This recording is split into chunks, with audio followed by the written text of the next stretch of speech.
jam. Hello, everybody. Hello. Announcements before we begin. Working on something cool behind the scenes, so stay tuned for that. I don't know what else to say about it, because it's not mine. Kate, what do you want to talk about? Bubble, you can go check out fancy friends like our friend Cribble, or you can get the official, unofficial logo of the Funky Casuals from last campaign, printed on just about anything you can think of getting printed on. Butt plug. I'm getting I'm getting one of my designs. Whoa! Cut, restart. Nope. I'm getting one of my designs printed on a shower curtain for the bathroom for the house that I just moved into. Nice. Yay. Well then. Last we left off, the group discovered an abandoned lighthouse. Destroyed over a century ago by a massive dragon. Inside, a journal hinted that the same dragon might have taken out the fleet of ships Scooch found the day before. After some reflection on the bandits that were killed the day before, Sumaji and Scooch agreed that they might need a code word or some caution before taking lives. Abraham suggested avoiding lethal force unless the Rime King's colors were involved on said people. After repairing some damage, they spent the night at the lighthouse. The next day, you all arrived in Hrungar, a town built from bones of a massive sperm whale, and the town was centered around the whaling business. A vagrant named Scrappy approached you all as soon as you entered town, afflicted with severe frostbite, warned you all of ill omens, and spoke of the ghost of ex-mayor Donal Crade, a serial killer who had been executed after his victims were found encased in wax in his cellar. Now, 40 years later, Burgomaster Eldrick Reinhardt rules the town after aiding in the takedown of Donal Crade, and Scrappy believes that the ghost of the ex-mayor is kidnapping people. After discussing with Scrappy, he asks you to meet him at a vacant house later to investigate the disappearances. Well, I think some people in the party were like, I think this guy's just crazy. The group then made their way to Hrungar's Hunt, a massive museum and inn dedicated to the whaling industry and said whale, titular whale of said town. There, they overheard rumors about the Rime King arriving in a few days, no real concrete time given, in Volkiel to address the rising violence caused by the Rime's End Vanguard and the destruction of Nelduin, as well as hints about the culprits behind Nelduin's ruin. Sumaji mentioned an open window at a vacant home where Scrappy was hiding, prompting the owner of the establishment, Ostin, to send a worm to check it out. Abraham briefly followed the worm, who inspected the house and left. While the others drank inside, Abraham sat watching the home, and after half an hour saw a man leave the house with a large sack, locking the door behind him before heading north. Not sensing any immediate danger or anything happening, Abraham returned to the tavern, only to hear a scream a few blocks away. The group rushed to find Scrappy's lifeless body hanging from a dead tree in the town square. So, that's where we are. You're all looking at someone who is now just hanging from a tree. And the whispers spread quickly. Someone has been found dead, hanging from one of the massive dead trees in the town square. As the news begins to travel, people begin murmuring in hushed tones and moving closer into the town square to see for themselves. Scooch is perched on a rooftop because he's a birdman. When you all arrive, a sizable crowd is already gathered. A few members of the worms work to hold the curious onlookers back, maintaining order. Nearby, a local physician, a member of Nebelstadt Hospital, is assisting one of the worms in carefully lowering the body. The physician is just over 3 feet tall, and their attire is reminiscent of the Nebelstadt Hospital. They have a golden mask set with engravings marking this individual as a high-ranking member of the hospital. And among the murmurs, you catch fragments of conversation. "Oh, I guess the old loon finally snapped," someone mutters. Other voices mention similar remarks, their comments directed at the deceased, alluding to a troubled mind and suggesting the death might have been self-inflicted. You all recognize that it is indeed Scrappy, the homeless vagrant from the day before, who is now, or actually from an hour ago, is now dead, hanging from a tree. The body is taken down, placed onto a small wagon. Furs are draped over the remains. The doctor climbs into the driver's seat of the wagon, and the horses begin to pull the wagon deeper into the town towards a church on the outskirts. And the worms sort of just stay behind, making sure nobody gets in the way and is too nosy. As is the custom in real life. Right, none of this makes any sense. Like, there are worms all over town. How'd they not see what happened here?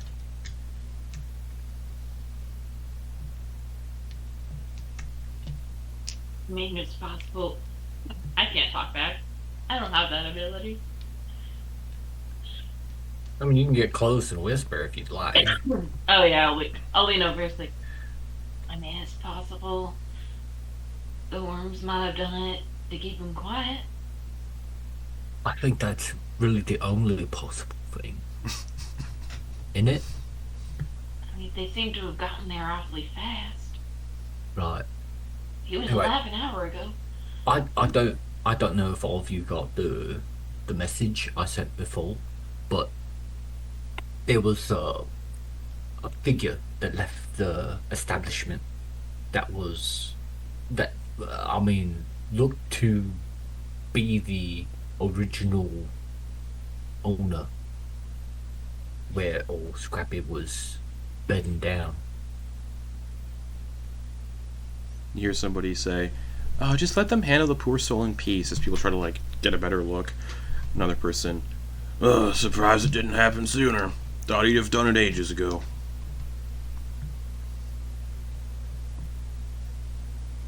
I don't know. Maybe, I mean, these people are trying to get a better look. You think we can get one? The worms are just pushing people back hard with their weapons to make sure nobody passes through. Oh, why can't I? My brain, it's not working today. Our flying team member. Yeah, Scooch. Scooch. Wait, Scooch. You see anything from the air on what's going on? He's gonna get down off the roof and come over. Yeah, they're just taking the body to the church over there. Oh, I mean, like, you didn't see anything on the body. Like, what? No, it was like, pretty far away. Right. Alright. Yeah. Alright.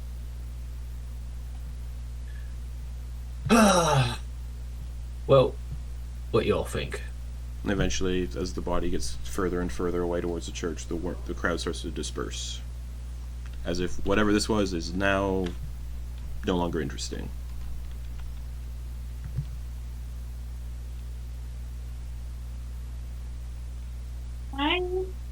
Have the worms messed with anything on the tree itself? No, they just took the body down and then made sure no one, like, Okay. got too nosy and, like, possibly ruined the area. Mm-hmm. Can I just do a wide circle and try to see if there's any way that Scrappy could actually have done it himself? Like, is there a stool or a barrel he was standing on Don't that see was it. kicked over? Make an Was there a platform make or a branch he could jump off of? as the crowd disperses, the worms eventually also disperse because it looks like the Mhm. situation has now been dealt with. The body's been taken away. Make an investigation check. Do I have some assistance? Oh, I can probably assist. Yeah, roll with advantage from a natural 19 for a dirty 20. So the tree's pretty, like, knobbly and crooked and dead. You can see some beat-stained fingerprints on the trunk of the tree. It looks like somebody was climbing up to do whatever they did. Okay. No stool or barrel, but you can see, like, when you met Scrappy, his fingers and lips were stained with beet Oh, juice. that's beats. Yeah. So it's all you can see it, like, on parts of the tree where he looks like he climbed up. Okay. I I return to the group. And, I mean, it kind of looks like he did do it himself, but may have been coerced or, enchanted or something. Right, but usually enchantments don't allow you to off yourself, right? Depends, I guess. Depends on how strong one's will is. Yeah. And how strong the enchantment was. Anyway, I just had a thought, and it's a little unrelated, but you know that bandit group we ran into? I mean, this is the only town, city, what have you, hamlet for miles. So chances are the bandits came from here. So keep that in mind. Chances are also they just living in the woods. Yeah. Well, I mean, it's pretty harsh around here. They folded pretty easily. Anyway, just something for the back of your minds. Something that popped into mind. Regarding Scrappy, it's a mystery to me. Honestly, it doesn't seem like much is happening here. If we would have arrived, an hour or two later, this is all we would have seen. It meant nothing, really. So what y'all think?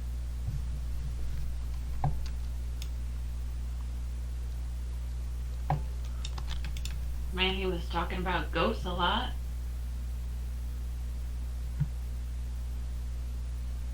Talking about the curse of the town. Yeah, none of us have ever seen ghosts. That's already been established, right? I mean, we've Yeah, never like seen ghosts aren't real. Yeah. Sure. Hey, Surely I would have zombies been haunted by one by now. Exactly. If ghosts were real, we all would be haunted by people we've killed. I mean, I would be really haunted. I mean, there's debate on that, Tero. If like the level of trauma involved in the death is part of what makes a ghost, I would absolutely be very haunted. That's unnerving. Well, when you decide to find out what happens when you put a human body in a lumber mill while it's still living, that experiment goes poorly for the person being experimented on. Like, that's like a whole bisection. Mm-hmm. And then layering. Mm-hmm. Ow. Yeah, that one got hurt. Certainly seemed like it. As you're all kind of standing under the tree, it just kind of creaks and groans in the wind. This is an eerie tree. Right? You felt it, right? I mean, it could be just the sea winds. I mean, of course, it's sea winds, but I mean, you just look at it. Or it's just feels that way because we just saw a dead body hanging in it. Oh yeah.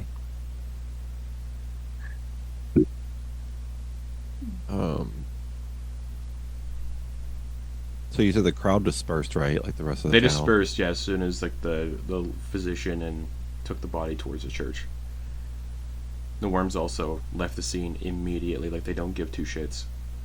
Right. Like somebody just hung themselves in the town square. That would usually be an all-day affair to cordon off the area and make sure everything's fine. As soon as the body got taken away, the worms were like, "All right, we're done." Yeah. I mean, Do we care about this? that's what I'm about to ask. Is this something that we feel intrinsically concerned about, or not?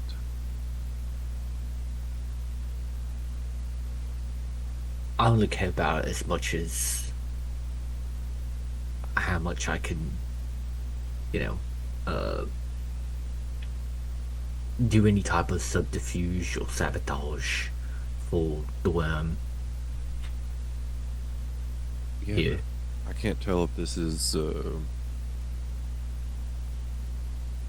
just lack of care because of who it was, or I mean, Well, somebody brought up a good point that there's a bunch of people around and somehow no one stopped him from doing it.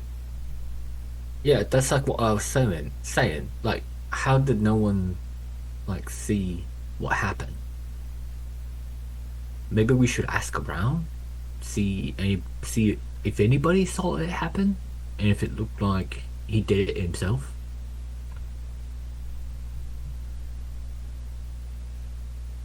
yeah, I mean, again, if we feel so inclined, then sure, I'm all for it. But Can any of you talk to dead people? Nah, It's not in my spell repertoire. I mean once the brain's damaged, it's all. I can't talk to nothing. Ah, a number of towns I've had to leave because of that magic. Anyway, Need to, Wait, we can figure out what the worms are doing with the body, and I'm mostly worried about if we stick around too long, people are gonna start recognizing us. what you mean? I mean we move faster than any people. Yeah, I think well, we you know. you mentioned those bandits, and then apparently yeah, there's yeah, rumors starting to spread about what happened in Neldawind. All right, maybe We we gotta keep keep our moving. profile low. Yeah, maybe we keep moving. I need to get some supplies though. Maybe we can ask around at the general store. Yeah, maybe. Two birds. I will leave it to you fellas to ask any questions. I just need to buy stuff. Someone, We'll distract you you. know, help me. What you mean?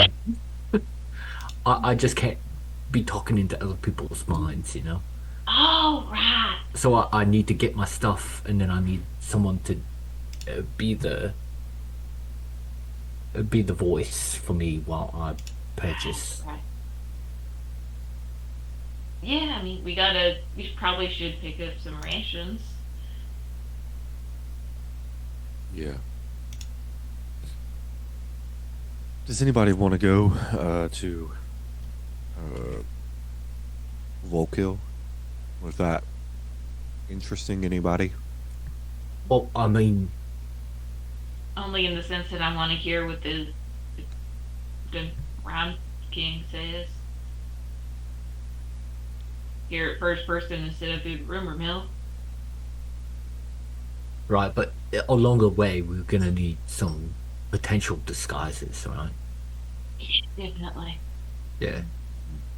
So it's maybe as we start thinking about what we're gonna get for supplies before we leave, maybe some supplies of disguises and whatnot.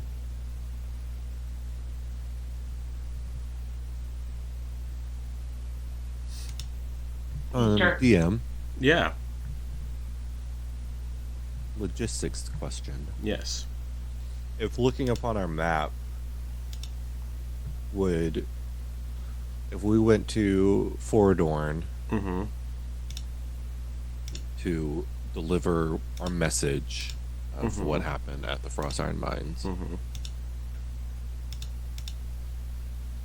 and let's say hypothetically we cut through the Shadow Touch Wilds, Yep. hit the Altar of the Moons, Yep. and then from the Altar of the Moons we cut across the tundra to Tundrathrell. Yep. I mean, what would be the likelihood of us being able to reach Volkill,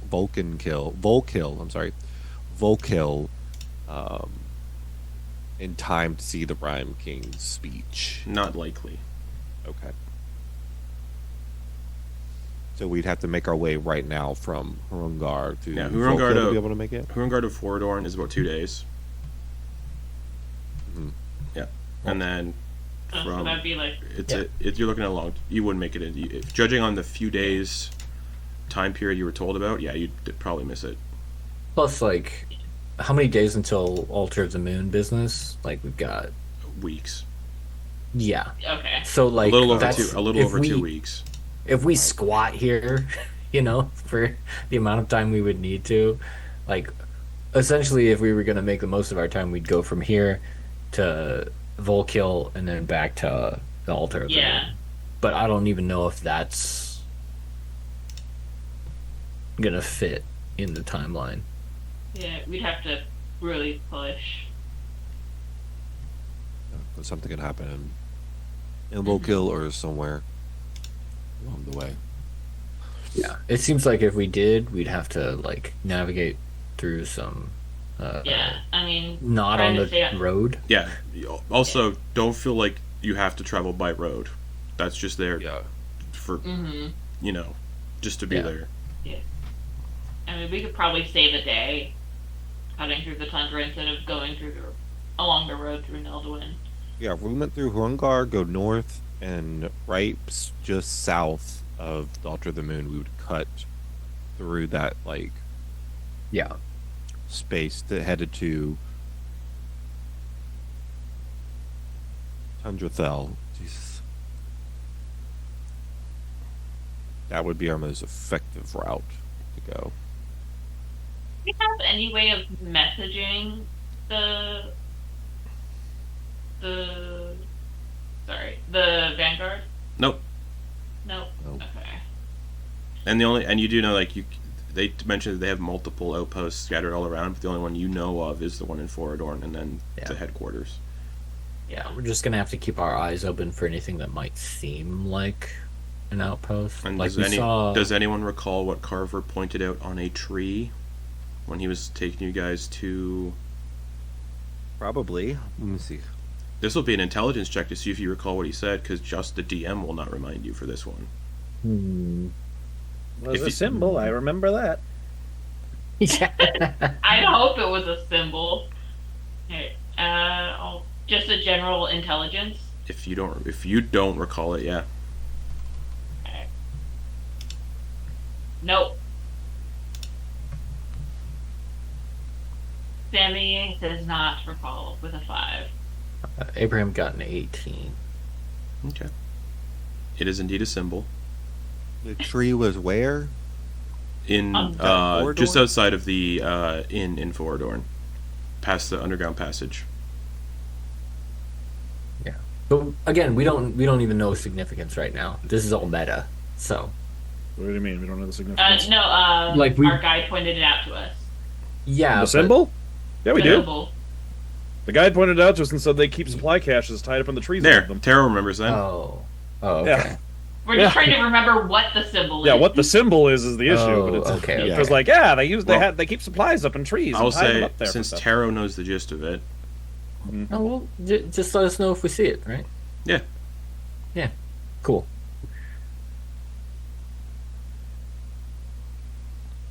So straight to there, Tundrathel. From here, once we get our supplies, Well, I suppose so. That hopefully we seems. find a cache along the way. Yeah, it seems reasonable. All right, Okay. think we have a plan. 12 times 8 will be 96 miles from here to Tundrathel if you cut across the tundra. All right.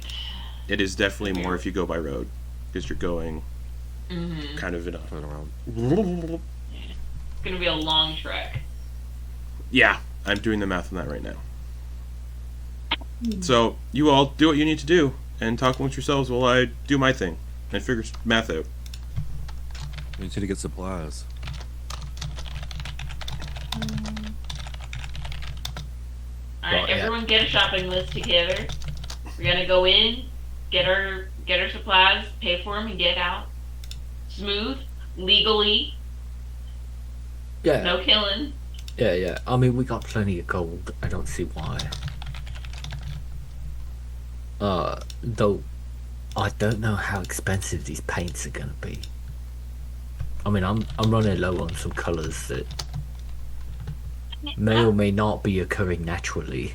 especially in this environment. Despite my previous track record with y'all, I'm pretty good at this discussion and debating and haggling. Gotta convince suckers to give up their hard gold for a cheesy tarot card reading out in the streets. I am not inclined to give you my gold. Don't say you have to give it to me. I'm just saying I might be able to negotiate our prices down. I'm not inclined to give you my gold. Perhaps What you makes- can convince me. Oh, see, I'm convincing. I'm not very top notch on the reading people thing. All right. All right, give me a situation. Right now, we're in the situation. I will I'm also not inclined to give you my gold. I don't particularly Also- trust your persuasiveness. um, Perhaps you can just persuade me. Hrungar to Tundrathel, 5 days. If you cut across the tundra. Okay.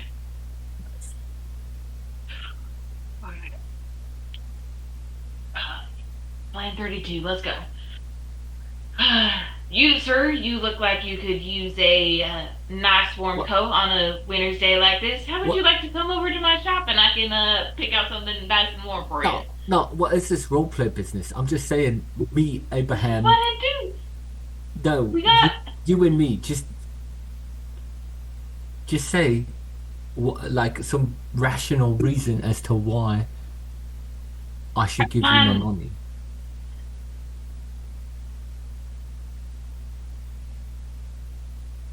See, I usually have a script for these kind of things, so I don't have to think of it on the fly. Right, I think this will help right here. What we're doing. No script. No script. Just convince me why I should give you my money. Alright. Can I try to swipe anything on Abe's belt before doing this? Yeah, make a sleight of hand check against his passive perception. What are you doing to get in close? Well, like, we're having a conversation, right? And I'm kind of, like, flailing my arms around trying to find things.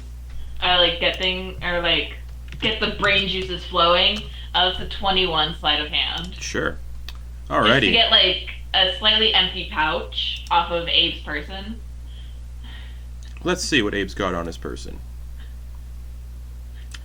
A knife, Couple heads. a parchment, a little bag of sand, a pen, some ink, a couple heads that are probably one of which is probably getting real stinky. I'm gonna take just the pen, just the ink Sure. quill. Like maybe a sketching quill. Sure. Thunk. Hey Abe, Yeah. give me 1 gold to give you your quill back. And I'm gonna do an intimidation. To convince him. Wait. Just because I, Kate, am stupid, but I think this is a little silly and funny. It's not gonna work though, it's a 10. Alright, well, I mean, I think you just kind of put yourself in the negative. You stole from me. Why should I give you my gold? Why should I give you any bit of my gold? I don't think you're the person who want, like, persuading Well, people. You put me on the spot, and normally I just kind of, I gotta think, I gotta flow state. Anything and- done illegal is done on the spot. No, we had a plan. We have plans. Right, but you can't predict what someone is going to say. I mean, people are kind of predictable. in Wait, certain I'm confused. situations. What's going on? What are y'all? What are y'all trying to do? I'm trying to convince Abe that I can actually talk to people, and it's not going well because I'm tired and exhausted and out of my element.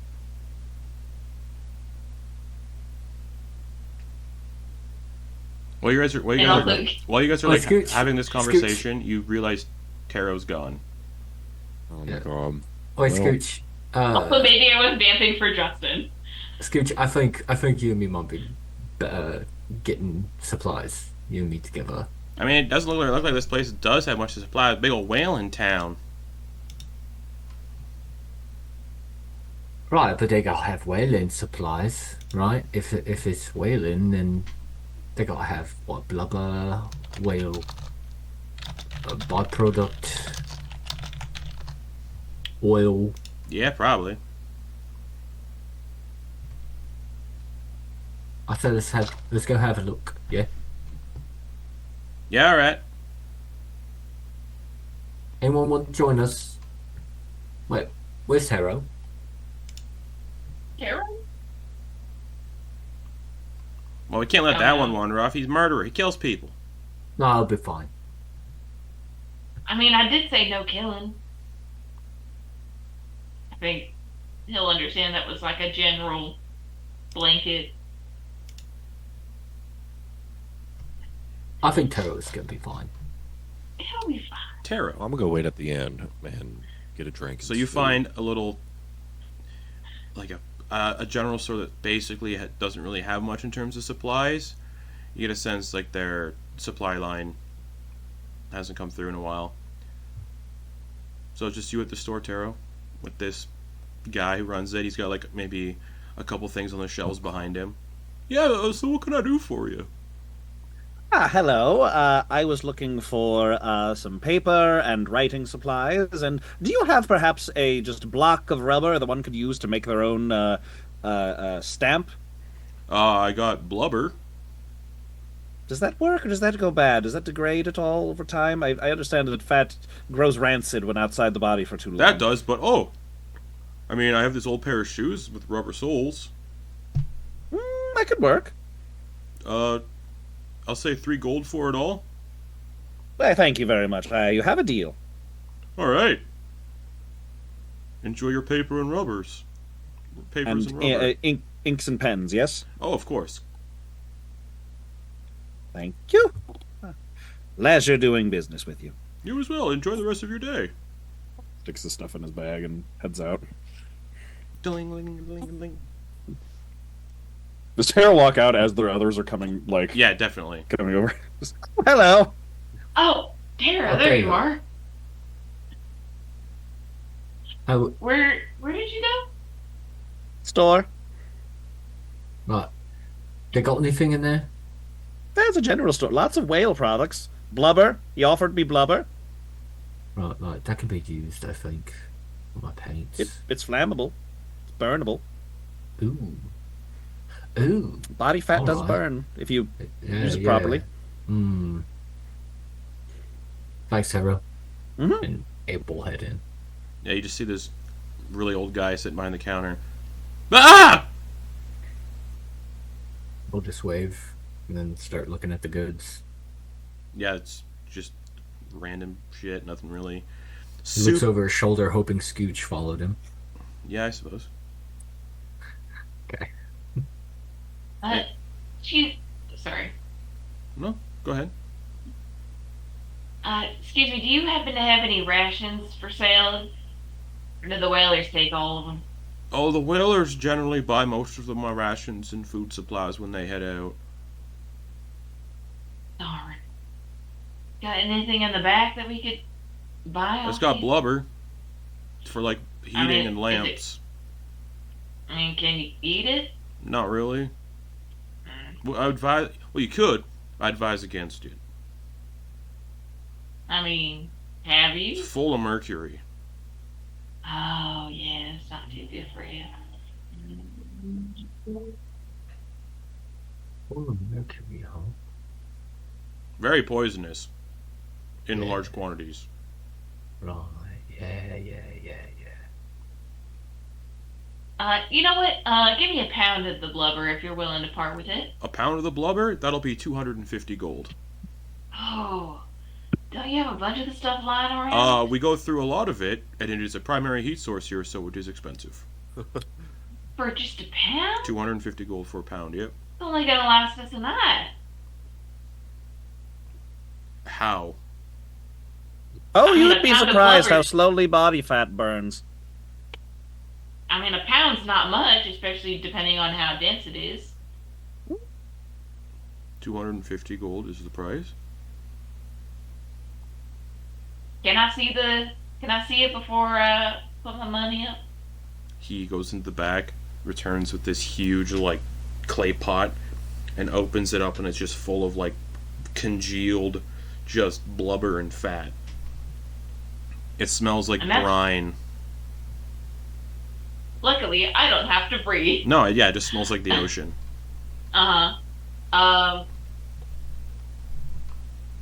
And that's 1 pound? No, this little pot, yeah. Damn. You know what? How much for a gram? How much is a gram looking like?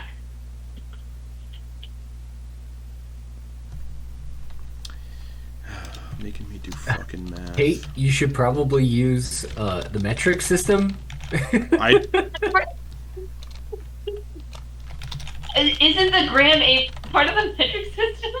Oh yeah, it is actually. Yeah. I'm effed up. I meant, What do you want me to say? Flippo, A fluid liter? No, I meant Flippo Changeo because it does use Imperial, but never mind. It doesn't matter. Yeah. I mean, So I could say ounces. There's 16 ounces in pound. There's 453 grams in a pound. 250. That's what, a piece of silver for a gram? Gram's not going to get you far. At all. It'll last Alright. maybe a half a second. Alright, let's say let's get 10 grams. I sell it by the pound. Only by the pound? Yeah. It makes it easier. Alright. I'll give you 5 gold right now for 10 grams. No. I sell it by the pound. It makes my business easier to operate and for inventory tracking. How much do the sailors pay for a pound? They pay less because we have an agreement. I mean, we can make an agreement. What's in it for me? Brand recognition, getting your wares told around the town. Yeah, they Or already around are. the further reaches of the town.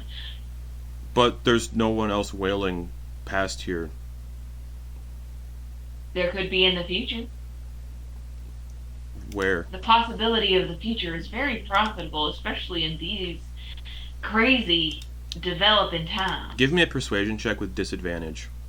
Fuck. And at the I'm same gonna- time, Abraham's gonna be like, "All right, she's not very persuasive as from what I've seen, but she is a good distraction." And Abe's gonna have a look around and see if there's any That's any fair. occluded areas to like. Okay, I'm See gonna what's use up. my second Sorry, knowledge. I'm gonna use knowledge of a past life to add a d6. No, I'm gonna say no for this. Why not? Cause that's silly. I That's can use silly. I can use it immediately after seeing the number on the d20. But it failed. I haven't rolled a d6 yet. Okay. It could be a 19. Yeah. I'm gonna. Should we argue that Samira's alignment should be changed to lawful evil for trying to pay someone an exposure? Yeah. That's a 16 total. But let me just see No, my it's okay. 250 per pound. Also, what's Abe trying to do? Sorry. During this amazing distraction, Hmm. I'm glad I could be of some help. Abe is trying to figure out, or I guess whatever the layout. I guess the first question would be, Hmm. Justin, what is the layout of the store? Pretty bare bones Aisles? layout. It's Are there no. aisles, It's or just is it just stuff counter- against the wall? counter, shelves behind the proprietor, and the only way to access the shelves is to be on the other side of the counter where he is. So there's just like a hallway It's for people to go in and out of. It's the store opening, the Yeah. entrance, counter, proprietor, shelves, storage in the back. All right, cool. I'm out. Okay. See, I thought Abraham was like in the store, like looking at wares, like, but that's not really possible in this situation. No. So he's Yeah, out. They're all on the Classic shelves guy. behind him to prevent theft. Yeah. Well, all right. He's out. All right.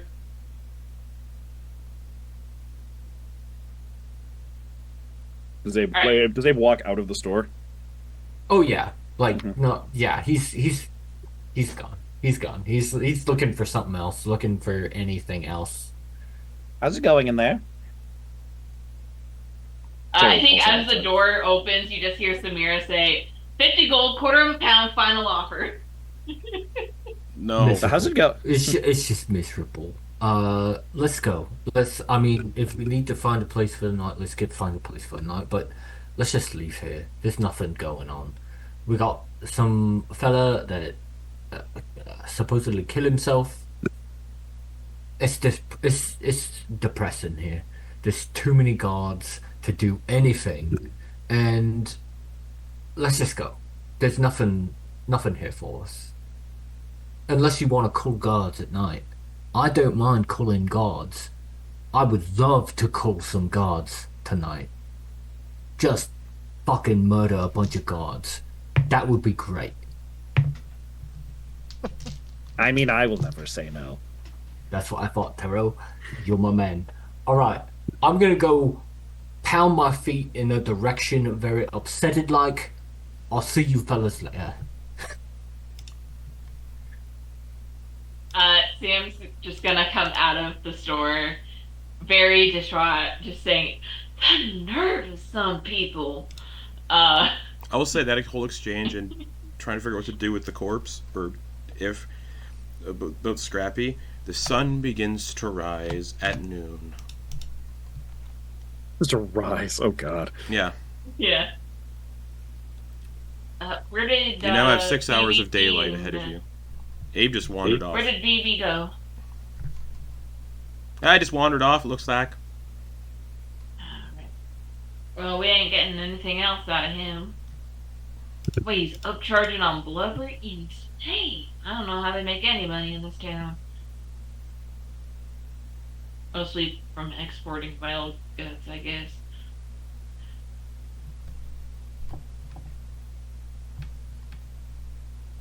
Why are you looking at me like that, G? No reason. No reason at all. None. Zero. Mm-hmm. Look, I think we just need to. I still have rations. Like, don't y'all have rations from last time that we stocked up? Yeah, Maybe we can get a count. Tara, do you have food? Do you have rations? No. I have, he reaches his bag, a dagger, I have some inks and pens, I have a rubber stamp, I have a stack of papers, and I have this inhaled poison. Is Tero actively carving the shoe base into the shoe heel into a stamp? Probably a little bit, yeah, while he's waiting. Very carefully with the dagger he has. So we'll. I think we could advise on doing what we did last time. I still got a bunch of my tobacco wrapped sardines. I mean, Yeah, I I think still we got. need to do is stick close to the woods this time around. Travel a little bit off the road. Go to the woods. We'll do some hunting. Get us some food, some meats at the very least, firewood, and I think we'll be okay. I think we do. I think we should go tonight because from whatever the fuck that was, to random people dying, I don't want to be here anymore. Kind of depressing. Although I'm kind of bummed we never stuck around. Or did we do the museum tour? Nope. No. Because Scrappy ended up dead. Do you think the museum's still open? It's only noon. You really want to fucking do that tour? A little bit. We don't have to. I'm just kind of curious. if you feel slow inclined, I'll go. We can give you an hour. Well, I don't want to put you out of your way, Mr. High and Mighty. We're gonna be at that. We're gonna be at the inn, the tavern place. So we'll just get a drink. We'll get some food. You go on your tour. I want to go alone. That feels weird. I'll just stay. I'll just get a drink. It's fine. It's connected. It's connected to the same building. Ah, hell, I'll go with you. Okay. Thank you, Scooch. I want to make the trip here at least have some sort of purpose. We gotta have some memories of all the places we've been. Even if it's just a silly old magnet on Yeah, our... and my buddy Jeff, you know, cooler. always make sure to just always check out the gift shop on your way out. Gotta get us some postcards.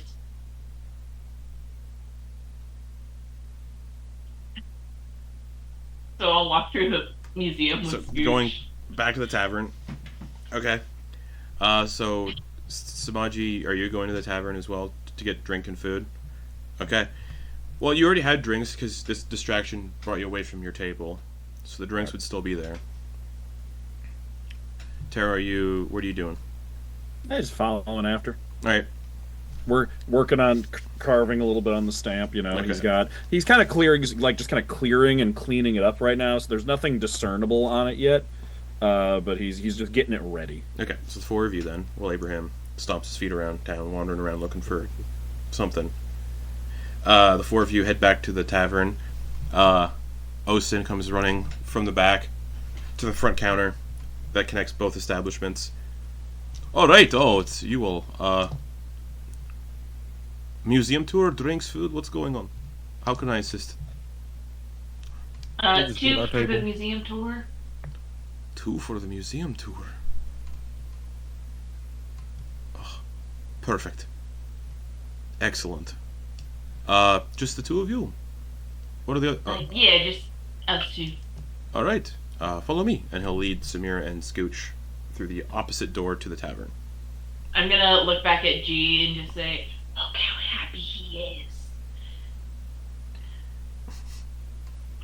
And then Sumaji and Tero, you can just re-find your table where your drinks are still at. Okay. Samira and Scooch. Osin leads you through the right side door, and you're immediately standing in a room with a lot of rowboats, clearly salvaged from the nearby ocean, that have been erected around the time. Raised from the floor with wax sculptures of sailors in each boat.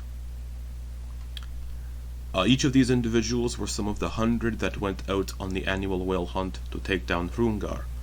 All these poor souls were lost in the hunt, their graves forever at sea. Those that were lost and couldn't be found have been commemorated all over town, as you may have noticed. And all of these wax sculptures look like very young-looking men of varying lineages. And about 100 wax sculptures in total, 5 per boat. And he just sort of stands there. Did you make all these sculptures yourself? No, it was my father. This was my father's museum. I took it over when he passed away. Cool. These are all handmade. Yes, correct, by him. Very good. Well done. Him and the old mayor made a lot of the wax sculptures here before the mayor, went crazy and killed a bunch of people. Right. Yeah. I might have heard something about that. Yeah, it's what we're known for, unfortunately. Yeah, that's unfortunate. Do you, by any chance, happen to know why he might have gone crazy? No one really knows. They never found a motive or a pattern for his killings. He just sort of one day killed a bunch of people. Or not one day, but like they went missing and then they were all found in his basement, all covered in wax. Was the mayor one of the whaling folk? Did he do a lot of whaling before becoming mayor? Yeah, of course. Yeah, he was he was a whaler. He was elected because of his strength and knowledge, and people thought he was a good guy. It turns out If you choke people to death and strangle them and kill them, you're not a good guy. How much blubber was he buying as mayor? Like, how much does the average person use blubber? We all use it pretty extensively to heat our homes. Mm-hmm. And the mayor had a pretty big home? Yeah, it was the old manor up on the hill, but the burgomaster, when he took over, he tore it down and built his place. Didn't want to. I mean, I don't blame him. I wouldn't want to live in a home where a bunch of people were murdered either. So he tore it down, built his place on top of it. About 40 years ago now. Yeah. Do you have questions about the tour? Or Do you have an exhibit on, how the whale is processed after it's been caught? follow me. The next chamber, the walls of the chamber are lined with barbed spears, hefty knives, nets, and other tools of the whaling trade. Long poles with massive hooks on their ends are also displayed. He looks a little solemn when he walks in here. These were the usual tools of the trade. The barbed spears, harpoons were designed to pierce the hide of the whale, slowing it down over the course of the hunt. The heavy knives were used to carve through blubber and muscle, separating valuable oil and meat from the rest of the carcass. These hooks helped pull sections of the whale's body aboard, especially when handling it in rough waters, as well as dragging it onto shore for butchering.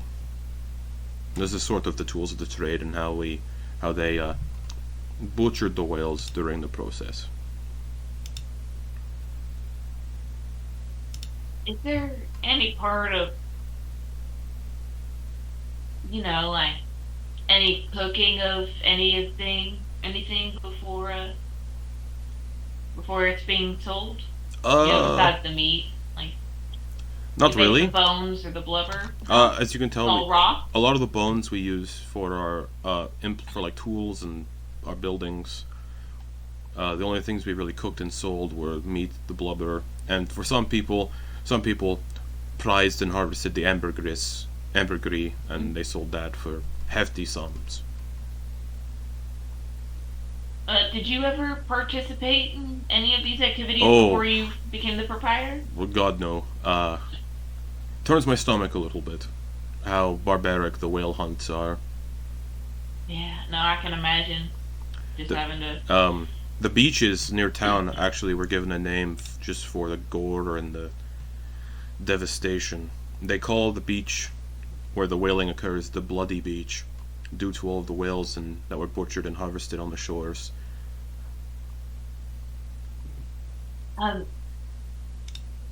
Sorry not to go back to the mayor and all of that drama, but has anyone else kind of lost their minds Ah, in the uh, last 40 years? well, there's the notable vagrant Scrappy, but he's always been a bit. Yeah.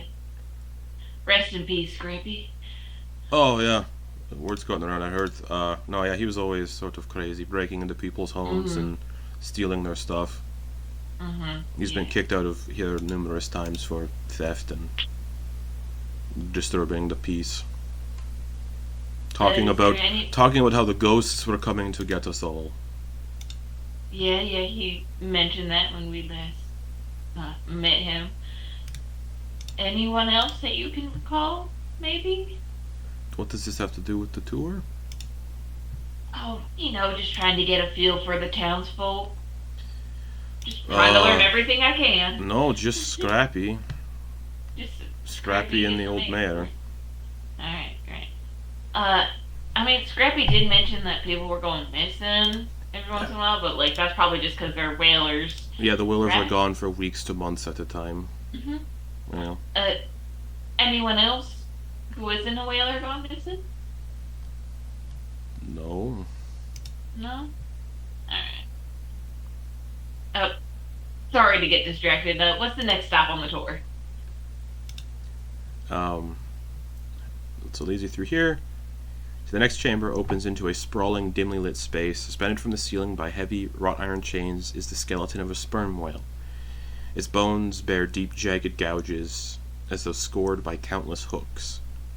Glass cases, meticulously arranged, line the chamber. Each one displays preserved specimens from the whale's anatomy. Jars filled with blubber, ambergris, and other remnants harvested from the creature glistened faintly in the subdued light. Other cases hold the whale's organs, now desiccated and petrified. It wasn't just the meat, blubber, and bones they took when they felled Hrungar. They harvested his ambergris, too, and what you see here is all that remains. According to the legends of the hunt and Hrungar himself, this single jar of ambergris was said to be worth more than the combined fortunes of every noble in Ormerheim. Collection you got in here. Yes. Meticulously gathered and preserved to sort of keep the history alive, I suppose. Yeah. Do you think the mayor gets any of his own souvenirs? What is your fascination with the mayor? I mean, I might just be trying to figure out why he went insane. Nobody knows. As I said, there was no one figured out any motive. There was no pattern in the disappearances and the killings. He killed descendants of the founding families. He killed newcomers. He killed visitors. All sorts of bodies were found in the cellar.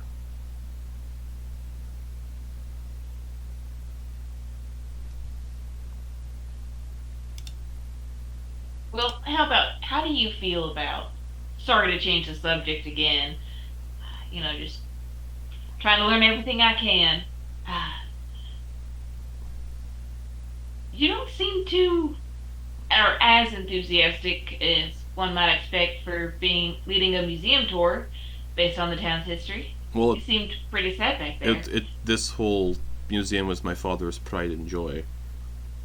So you're doing it for him?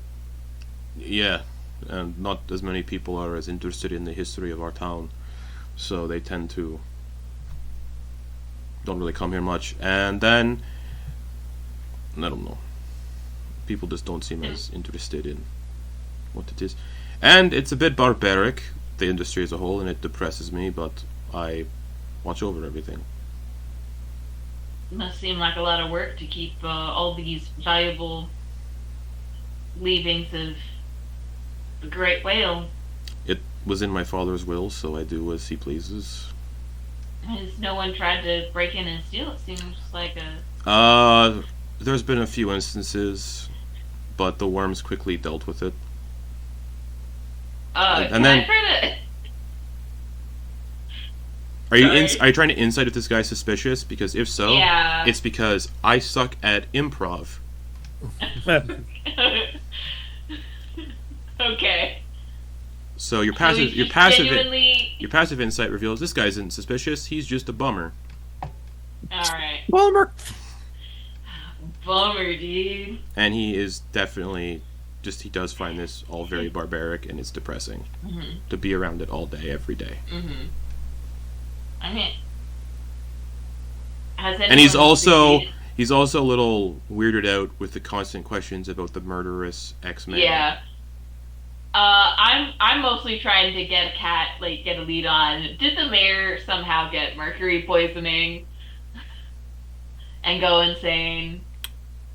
Mostly what I'm trying to gather clues for. You could based ask on that all question. this. Hard to deduce that through Yeah. your line of questioning. Mm-hmm. I'm trying real hard to balance subtlety, but I'm not good at it. Do you think the mayor got mercury poisoning from all the whaling? I mean, wrong voice. If you eat enough fish and sea life, there is a chance you will eventually get mercury poisoning, but there hasn't been a reported case of mercury poisoning in Hrungar. Ever? If I recall. I mean, you'd have to ask the doctor. He also doubles as the priest up at the church. He'd know for sure, but... In other news, our local hat maker seems very unwell, and we're not sure why. We don't like Nebelstadt Hospital, right? Or we do. I mean, Nebelstadt Hospital isn't notoriously bad. You just met one weirdo from there. Mm-hmm. I'm mostly asking for Sumaji's sake. So it's the one weirdo from Nebelstadt? Yeah, he was Alright. the guy who wanted your spit. And Okay. Then, yeah. Okay. Well, he's dead now, so he could. Yeah, he's fucking toast. Yeah. Yeah, no, he's Uh, Austin says, yeah, the only person who would know for sure about mercury poisoning and that kind of thing, and the chances of getting it and what it would do to some person, would be Doctor Father Doctor. I don't know the exact arrangement of titles, but it would be Doctor Father Otto Ivar. Otto Ivar, but he is a doctor from Nebelstadt, but he's also the priest of the church. We don't have a lot of people Father here. Otto He dabbles. Ivar, MD. People here tend to dabble in what they do. Ah, I see. Fingers in many pots. Gotcha. Well, this has been a lovely tour so far. Thank you. Your father's done a great job, and you're doing an even better one, keeping everything organized I try my and, hardest, and but clean. it gets tiring sometimes. We have one more stop on the tour. Mm-hmm. He continues to guide you through the rest of the tour, passing displays filled with smaller artifacts and tidbits of history surrounding the whaling history of the town. You stop at a dedicated exhibit showcasing the fishing boat and its ill-fated crew that delivered the killing blow to Hrungar. The display tells a tragic tale of the hunt through witness accounts detailing how the crew perished alongside the whale, their victory never to be celebrated as they were lost at sea. From there, you're led into a small gift shop. Tucked away in a corner of the museum, the shop feels somewhat out of place with its cheesy souvenirs, mostly wooden toys that depict scenes from the hunt. One particular popular item is a fur trapper-style hat, designated to resemble the head of a cartoonishly angry sperm whale. Do they have like wooden articulated whale toys? Yeah. I want to get one of those. Sure. He gestures to so it's like a fur trapper hat with the ear flaps that come down and a cartoonish like angry sperm whale head like right here at the front. Mm-hmm. Yeah, Osen kind of sighs a little bit as he leads into the gift shop. The hat's a big hit with the kids who visit. As for me, I'm not its biggest fan. The gift shop was my father's pride and joy. He always said it was meant to be a palate cleanser after all the grim stories about our town's history. For me, though, it feels like it mocks the loss of life, but I'm jaded. Would you like anything from here? Yeah. Do you have any postcards? Postcards. Let me look. Or just like, I mean, even just little artwork He finds like a dusty for sale? spinning rack filled with postcards that no one grabs from. The postcard is like a little bit yellowed from just age, Mm-hmm. and it's got a whale breaching, and while it's breaching, it's eating like 10 people. In the process, he's like, "There's this," and it's like a cartoonish gift card of a sperm whale eating 10 people during the hunt. I mean, there's this one. It's all sort of just this one, Gotcha. Well, I'll take and it one just of says those "Happy hunting." all right, I'll take one of those and then one of these wooden articulating whales. All right. That'll be 3 silver. You got yourself a deal. I'm going to give him 3 silver, and then I'm going to put 2 more silver. Does he have like a donations or tip Yeah, jar? there's like a little donation box at the end of the tour. I'm going to put the 2 more silver in the donations jar. Oh, thank you kindly. I mean, you did a great job. You deserve a little extra to help keep the place running. Thank you. I'm glad you didn't buy the hat. I mean, it's not really my style. No, if I'm being it's honest. very tacky. Yeah. I'm sorry.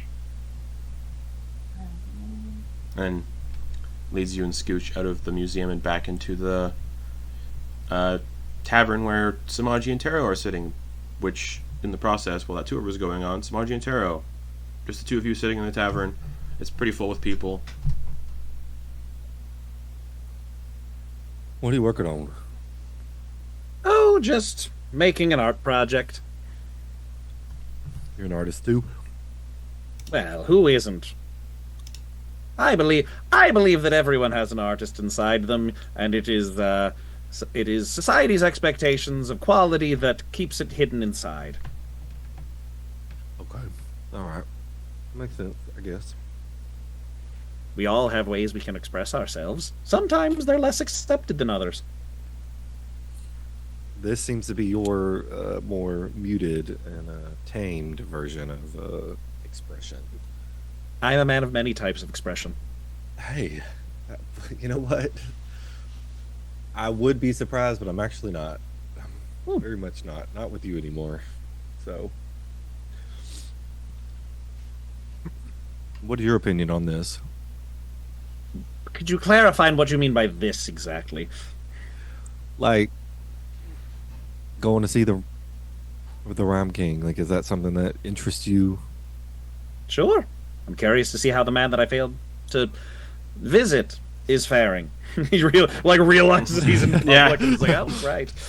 People can hear me. Wait, that's... Volkil is where you were visiting last, before you were... Yes, I was visiting the man who runs the place. So you'd be recognized. By a few people. Right, so disguises would be a very good idea. At the very least, some cover cloaks. Is that thing reversible? Oh, certainly. he like pulls at the collar and turns it inside out, and you can see that it's exactly the same on the inside. The patches go all the way through. Like they're not. Yeah, it is just patches of single fabric. panel. Like there's no lining or anything. All right, maybe we could. I don't know. I feel like we need to get you something that can. Is that what you were wearing when you were visiting?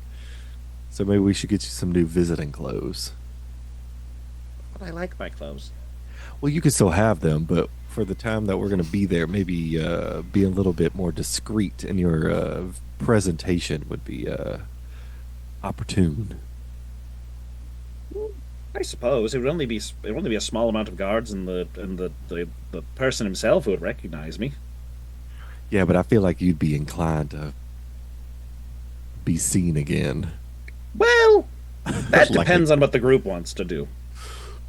I don't want to make everything about my sightseeing. If everyone else has other activities they want to get up to, I'm not going to make the group do what I want to do just because I want to do it. You're just going to go and do it yourself? No, not necessarily.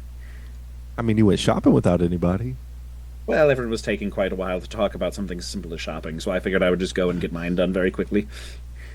And to be honest, the way you visit people feels almost as cavalier and casual as shopping.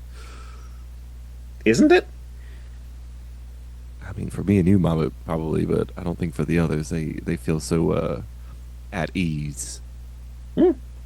Like I was saying, society suppressing our natural expression. Look, if you do feel that itch to visit, let me know. All right. At the very least, I could be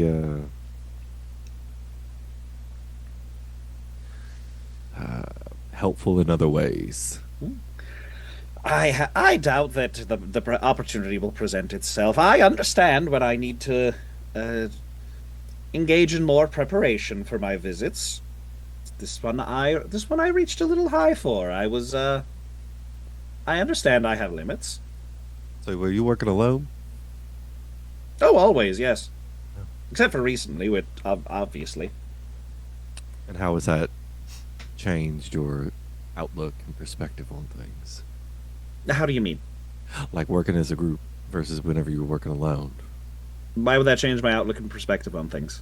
Because before you could just, if you felt inclined to remove or pay a visit, you could. But now it seems as though you are self-inflicting a limitation on your visitations. Certainly not. I've actually, being with all of you has given me far more opportunities to do what I like to do than otherwise. That normally I have to plan things and everything. You all just basically line them up in front of me. It's lovely. All right. So we just okay. Well, hey, that's a change in perspective. That's all right. Certainly a change in opportunity. I appreciate that. Where do you think Abe went? Meanwhile, Abe, where are you going? He's just looking down, fucking kicking a metaphorical can Sure. and pouting. And right as he says, I should just do that tour. I was really excited about that. And he looks up and sees that he's at the church. Okay. I will describe the church. It's a humble structure enclosed by a low, crumbling stone wall. Its grounds are sparsely dotted with a few graves, 8 or 9 at most. The building shows signs of wear, with long, drooping icicles hanging from the roof at every corner. A wagon, which you previously saw hauling away Scrappy's remains, is now stationed on the left side of the church, the body no longer visible. Through the windows, you can catch a faint glow of candlelight flickering within, but the windows are all fogged up from just the weather. All right, guards, where are they at? None Can I see around, any? none around the church. Really? Yeah. Holy ground. So, What about people? don't see anybody, but you do see candlelight inside the church, so there's probably somebody inside. The light is out, like the sun is out. Yeah, it's, But Eye like in the nobody's sky. around. Abe's thinking like, "Oh yeah, this is great. I'll just put up a mural." No, it's too bright. Yeah, he'll just meander over to that to the wheelbarrow or the wagon? wagon Okay. and see, just like casually, just peek in there. Yeah, just an uncovered See if wagon. there's- Nothing in there. No blood. No, No. from like purely hung himself. All right, all right. Just kind of look underneath it. Nothing there. Cool. You do hear the church door open. And, looking out from the doorway at you, peeking at the wagon and under the wagon, is an elderly halfling man draped in a dark habit. His heavy fur cloak draped over his shoulders, bald, pale blue eyes, clouded with cataracts. Oh, what brings you here, my child? He'll wave, and then like nod, and like kind of in a bow. Bows back. I'm preparing the last rites for a poor soul who just lost his way. You might be a little early for the sermon. It doesn't begin until nightfall, as it always does. Is that what you're here? Are you here for the sermon? I don't recognize your face. We don't get many of your kind in Hrungar. Abe will like kind of convey, like he'll do like some miming of like him of like breath leaving his like mouth, Yeah. and then it going back in, and then like a zip. Okay. So like trying to convey that he's mute. Right, well, if you're here for the sermon, it doesn't begin until nightfall. You'll be most welcome if you're curious. And you'll definitely be most welcome in the Rime King's light. Have a wonderful day. And he bows again and then goes back into the church. And he starts to walk up to him, Yeah. and it's just like kind of gestures to puts a hand on himself on his chest, and then puts it like directed towards the inward side, like he's allowed in. Oh, not right now. I am in the process of preparing the remains for burial. The church isn't open for the public until nightfall when the sermons happen. Okay. I mean, like, he doesn't say okay, but yeah, he'll just turn around. Enjoy your day. And then- Over back turned, just do one of these, And then he like a wave. steps with back into his the back church. and- Steps back into the church and closes the door.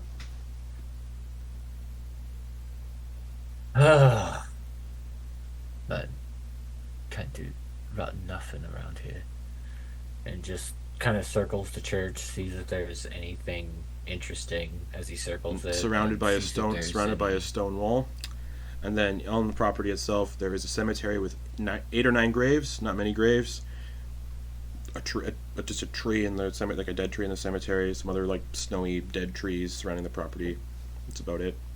He'll start reading some of the graves if they can be read, or if they're just You'd have to get onto the weathered. property itself.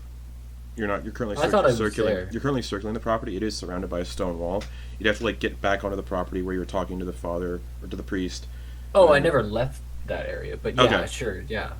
I'm still on there. All right, Just- so you walk into the cemetery itself, and the graves are pretty faded, so the names are a little hard to read. You can make out like a letter or two, and the people that have been buried here have been dead for probably 50 years. So you get a sense they don't How- really bury people Yeah. often here. Okay, yeah. Preparing the body.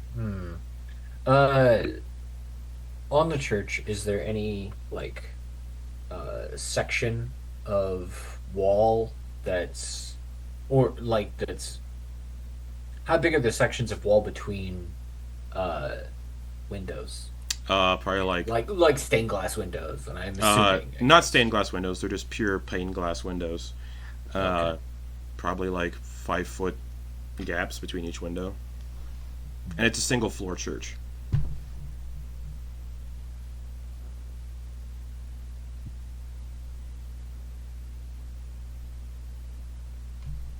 Okay. He sees this as a little bit of cover for a potential mural. So he's just gonna kind of he's gonna sit on one of the graves and just kind of like look at some potential spots. Okay.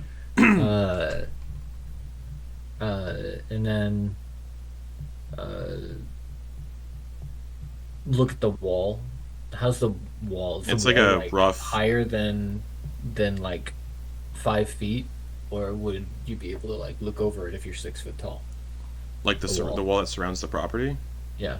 It's like 3 feet tall, like a tiny little Oh, so it's like a stone fence. yeah, Okay. like a crumbling little wall. And then there's like a wrought iron fence that surrounds the cemetery, like encases the cemetery. Cool.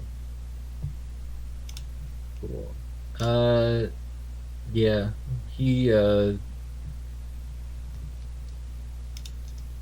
Yeah. He'll just take that as it is, and he'll finish his circumnavigation of the church, and if he doesn't find anything like a back door or anything like No that, back doors. he's just gonna, well, you know how they sometimes have like a cellar Yeah. or whatever. Yeah, there's no cellar door. Judging, you can probably assume because the ground's probably too cold to actually like dig one down. Okay. And yeah, if you're walking around the property, you can see through some of the windows that aren't as fogged up, and he's just there. You can see the priest inside, the little halfling, just like making sure everything's okay. He's like wiping down the altar at the back, and he's just double checking everything, making sure everything's just prim and proper, cleaning mostly, dusting. Yeah, he's gonna. The fact that he can actually see inside, he's gonna like, as he's walking, he's just gonna do one of these like, do, and then like sees that and then goes, Interior is And- small and cramped. There are 6 pews in the nave, which is the central area of the church, facing a modest wooden podium. A frayed rope dangles from the ceiling, connected to a large bell overhead. So the bell is just in the central area of the church. There is no bell tower or anything. Heavy stone altar, intricately carved with the image of a white dragon coiled in a protective stance. And then next to the altar is a locked door with a padlock on it.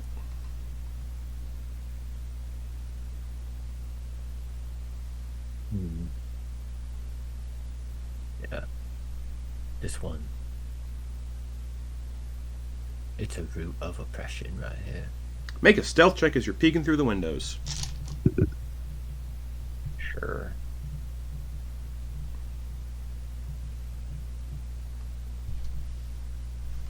That's a 2 for a 4.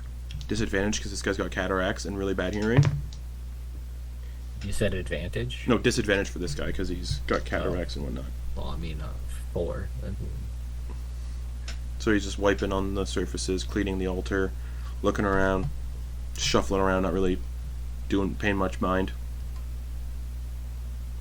Okay.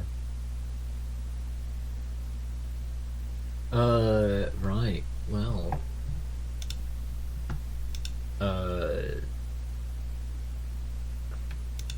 Yeah. He's. What am I saying? Yeah. Abe still thinks to himself, like, yeah, it's a kind of root of oppression that keeps everyone in check around here, I suppose. This church. Got that right. And then makes his way back to the bar, the tavern. Okay. So because this is all happening simultaneously, I will say, for the sake of everything, everyone would kind of meet up, get back at the tavern roughly the same time, because it is a pretty small establishment. And the amount of time to do the tour would have been long enough for Abraham to scout out the church and check that out and then come back. And enough time for Tero and Sumaji to have a conversation and whatnot. So everyone kind of meets back at the tavern. At the same little table in the back. Alright.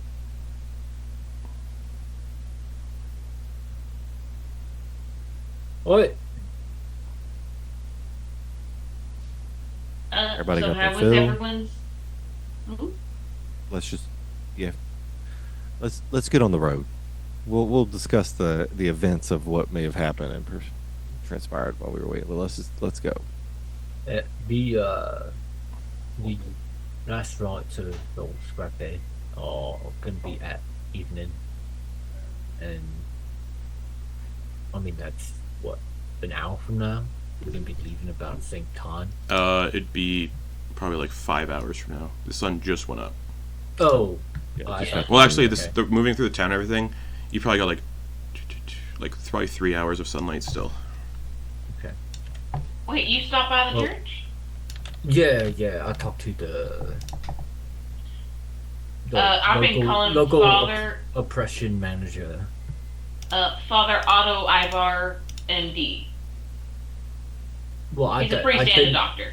Right. Well, I didn't ask any names. I question how you know them, but The museum guide told us. you went to the museum without me. Yeah, it was. You Yeah, stormed off. I'm sorry. yeah. We stopped at the gift shop. You saw how excited I was. I got you this whale. What you mean? Well, look, and I wiggle the wooden whale for Abe. Yeah, it's just like a little wooden toy of a whale that you can move its tail back. You can move its tail on like a wooden little hinge. Look, it swims like a real whale would. Oh, that's cute. That's really cute. Thanks. And you can paint him to look like a real sperm whale too. Right. Yeah. You know what? Yeah, right there. You get 10 of my gold. There. You didn't know how persuasive you could be. And I guess what? I was just gonna ask you while you were distracted, Right, hoping you forgot I about mean, it. There's a number of ways you can get someone's gold. And this one was a natural one, right? It feels natural. You get me? I feel like I- a natural you- I- one is a bad thing, though. What you mean?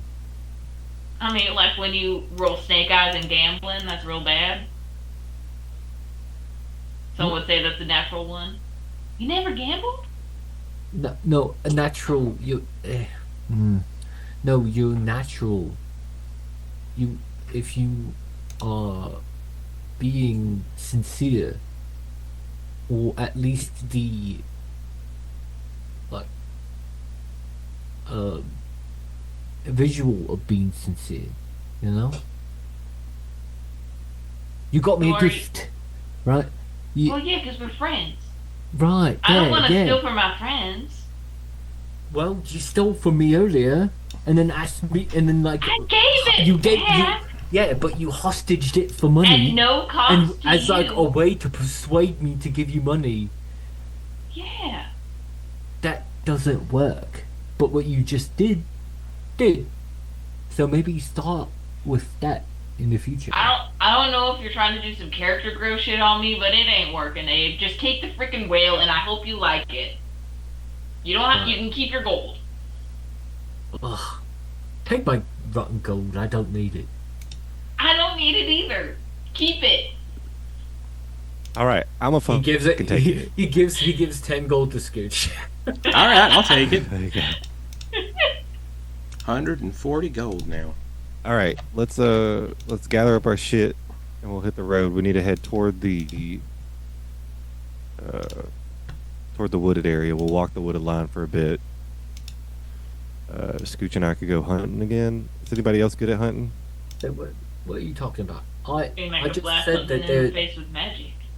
I don't think we're sticking around for the ceremony. I think there's something weird in this town. Okay, that is what I I asked. talked to the what? What? No, go ahead. What's What were you going on, saying? Rose Gold?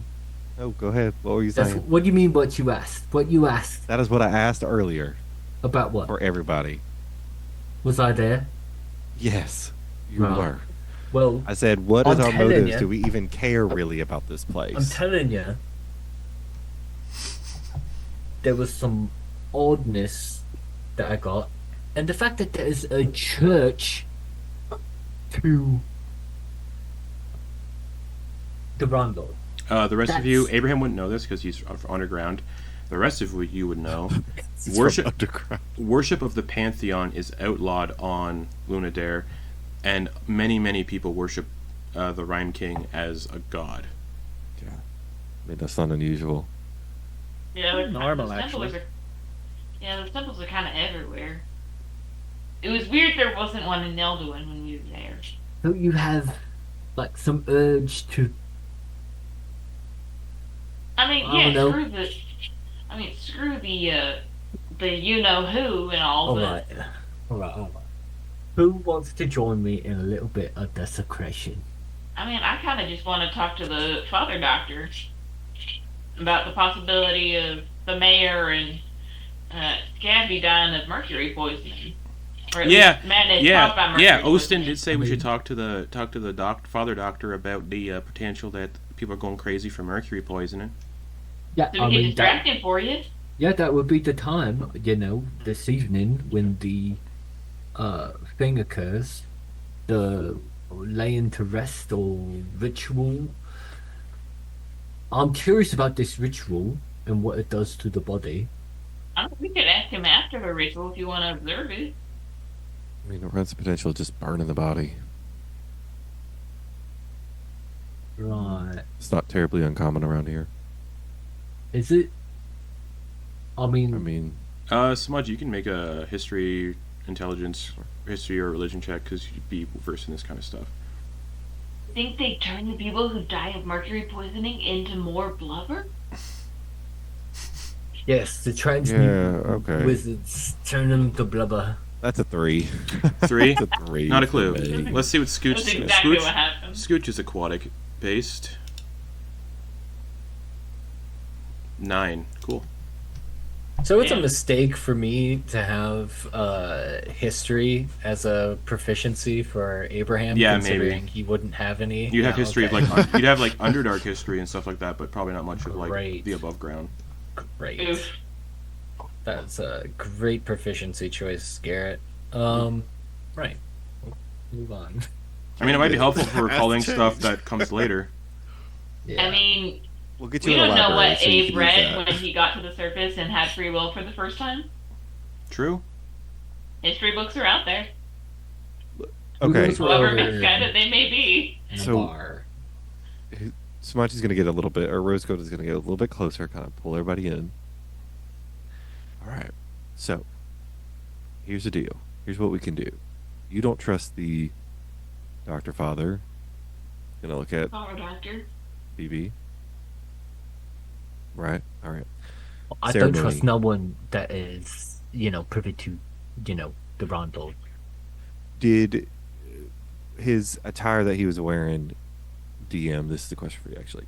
The attire that he was wearing, was it it was a higher up of the same Of the Nebelset. When he showed up as a doctor to take the body away, he was wearing a high-ranking uniform of Nebelset Hospital. Okay, and then so he remind was me. wearing the same mask with the Very, stars and stuff? yeah, but super different. Made of gold, and Okay. to indicate the his guy position. from Nelduin. Yeah. He was Same as the guy from Nelduin, because all the people from Nebelset Hospital wear the same uniform. Right. So I'm surprised he didn't mention it, but I guess that I wonder what was going on then, because I'm wearing one of those types of masks. Yeah. So he didn't say anything Also, about it. there's also I didn't- there's also the organization of the Healers of the Heart that wear the same mask because they're an offshoot okay, of Nebelset okay, Hospital. okay. That's And that's who. Okay, Thank you, The thank the you. I got confused. Nebelset Hospital masks are made of precious metals and they're covered with intricate etchings made by certain people. That's where I got confused. Okay. So he Okay. probably wouldn't have clocked your mask as anything important. So the hospital people, there's a sect from there that is called the Healers Yeah, of the Heart. they left the hospital when the hospital got too invested in like the study of blood. Right. Do the Healers of the Heart wear attire or anything that's akin or similar to Healers of the Heart wear similar attire, but their masks aren't made of metal. Their masks are just plain leather masks, and the Healers of the Heart wear white robes instead of crimson. Okay, last question. Yeah. The guy in Nelduin, Yeah, Ichabod. Ichabod Sephrin. Yeah, Ichabod. Could it have been safely assumed that he potentially was from a sect of the Healers of the Heart because of what he was doing? Healers of the Heart Sumaji's mind. only does modern, like Healers of the Heart don't dabble in weird shit. Healers of the Heart do like autopsies and surgeries and medicine from like salves and stuff. Nebelset Hospital is this people that like full on like go ham on the study of like blood and what it potentially might have within it. Okay, so I need to change that then because that would not make sense in my backstory. Yeah, Healers of the Heart are like actual They're the good ones. medical doctors. The good ones. Yeah, Nebelset Hospital are doctors who are like, yeah, let's see what blood's all about. Okay. But also, That's- Nebelset Hospital doctors aren't inherently bad. Just some are like, yeah, let's get crazy with this shit. Nebelset Hospital is more focused on the study of hemocraft and blood magic. Yeah. Okay, that's what I wanted to clarification because I thought it was reversed. Okay. No, Healers of the Heart are like traditional doctors Okay. performing autopsy surgeries, procedures, healing people. Nebelset Hospital do the same, but through rituals and magic. Okay. Right. So you don't trust this person. You want to uncover you want to desecrate some stuff. Imagine put some of your pretty paint on the walls. Right? Yeah, and potentially a guard culling. That would be great. What? This place has way too many guards. I mentioned this. I mentioned this earlier, right? A culling of the guards. Like we should totally kill a bunch of guards at some point, one by one. Guards. Maybe on the I edit. thought you were saying gods. No guards. Right. All right. That makes sense. Okay. I know. I thought you were saying GODS. No. I mean, Lunar guard, just outside of view of the guards, and then killing them. That's all I'm talking about. This place needs a culling, that's for sure. Wouldn't you all agree? As much fun as it would be, they're probably just going to end up sending more to replace the ones we get rid of. And to me, that's fine. It also feels like a way to, it'll be like, oh, the Vanguard was clearly here doing shit. It might not. But do It we feels a little too close to home. No, what? do we Why want does it them have to to know be? the Vanguard had a Yeah, presence there? why does it have to be Vanguard? I say the more fun way to go about it is to set up a folk tale, right? Like maybe every time before we kill someone, we do and all of a sudden it's like, oh, when you hear the nightingale song, you're gonna fall off the ramparts and die. That requires having witnesses. Like, I, all I say is I got about 60 feet of pulling off of any high place. look, look. I'm gonna speak for myself, but I think Tero might be in agreement here. I like the enthusiasm. It makes sense. All right, but we need to realize we have to move a little bit softer in our steps. Y'all just got on to me about it. Now I gotta direct y'all's attention. I was killing people that may not have been missed in the sense of raising alarms, right? You're talking about removal of a large quantity of the, you know, the worms. Yeah, That's risky. the ones that are the actual problem with this place. I don't see what the problem is, right? Well, what's the wait? Let's we slow kill down. and kill all the Wait, people. wait. You said aren't what's the the problem with this problem. place? What's wrong with this place? Look at. Everybody Look at- seems. Everyone you've seen seems happy. No one seen here seems depressed. Now, when you compare that to Nelduin, there was obviously a difference in the presence here. I think what we need to realize is people are most of the time, or some of the time, are put into positions that require them to take on a mantle that maybe isn't the best. Now, is it the smartest choice? No. It is a choice that I'm going to support? Hell no. I would never want to be a worm, but some of these people, and they're the furthest from, this is quite literally, this city, actually, I'm going to pull out the map. This is one of the furthest cities from that hub, from Ormerheim?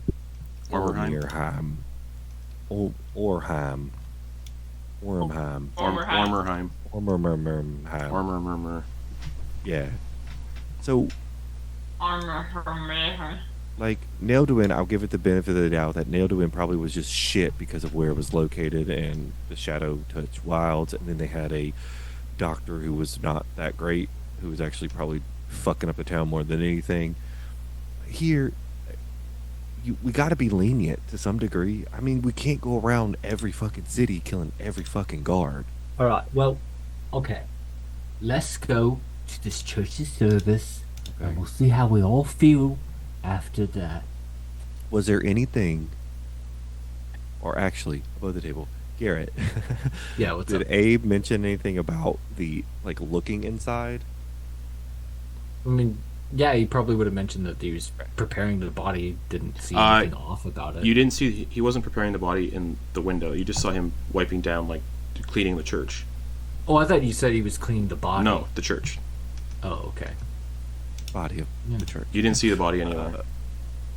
Okay. The DM did mention one small thing, but I don't want to meta too much. Did you notice anything else while you were looking in the window? Beyond him. Nothing that we wouldn't see if we go watch the ceremony tonight. So, if, like, me and Tero decided to slip away while y'all go do that, and we went into the building, would it be pointless to do that? Or would there be... Yeah, it'd be pointless. There's no alternate way into the building. I circled it. If we went to this event, you would have to go to it as well to get inside. Oh, it's in the building? I mean, it's a church, isn't it? Some churches have, like, you have the structure for the sake of having a place, but some of their services happen outside. Sermons, at the very least. But, I mean, if you were in the right on this one, I guess you win on that. But I don't know nothing about that. Okay. So we'll go to the service tonight. Right, it's tonight, this evening. There. As soon as sun goes down, I suppose. We got rooms here. If we get there and some shit is not what we think it is, and shit hits the fan, alright, what do you want to do? What do you mean what I want to do? I always said what I want to do. I want to desecrate the church and I want to kill some guards. Okay. Now, if the opportunity arises for that to happen, I will do it. Yeah. okay. We just need to be all on the same page. Yeah. Tero, can I talk to you for a second? Mhm. I'll be right back. He's gonna walk outside. Tero, you probably just finished the thing you're making. Okay. What you making? Art project, he says before he goes outside. Oh, I'll follow Tero out. So you follow Sumaji No. aside. I would say the conversation, doing everything. The sun is like just on the cusp of getting ready to set, probably within the Sam next. could follow. I understand. I thought you said Garrett, not Tero. Okay, So I would've thought liked to get Abe it. and Sumaji But were it's going out. the two of you go outside to like talk. I would say you've probably got like an hour of sunlight left before it's gone. All right. Look, I am here to support BB's desire to have fun and remove thorns. Right. Mhm. When we're there, if there's an opportunity, maybe you can use your art of being unseen and moving quietly to maybe just get the interior a little once over. Maybe hidden compartments or things you wouldn't really notice sitting from the outside. Say apartments? Hidden compartments. Oh, hidden compartments. Hidden compartments. I mean, he might have an apartment. Sort of in the back rooms, the Yeah. area where people won't be during the ceremony. Yes, exactly. Oh, certainly, I can get in. Okay. I'll try to. I'm pretty large, so I'll try to obscure you as much as possible. Oh, I wouldn't worry about it. I'll be perfectly fine. All right. Abe was very insistent that there was no secondary way into the church, but there's always another way. Yeah, that he said that, and then the first thing I thought about was in Nelduin, they had that hidden trap door. You're thinking far too hard about this. To a degree, yeah. It's very, very cold. What do people use to keep warm? Blankets. Mm-mm. Come Keep on, a whole now. building warm. Oh, like a fireplace? And what do fireplaces need? Wood? To not suffocate everyone.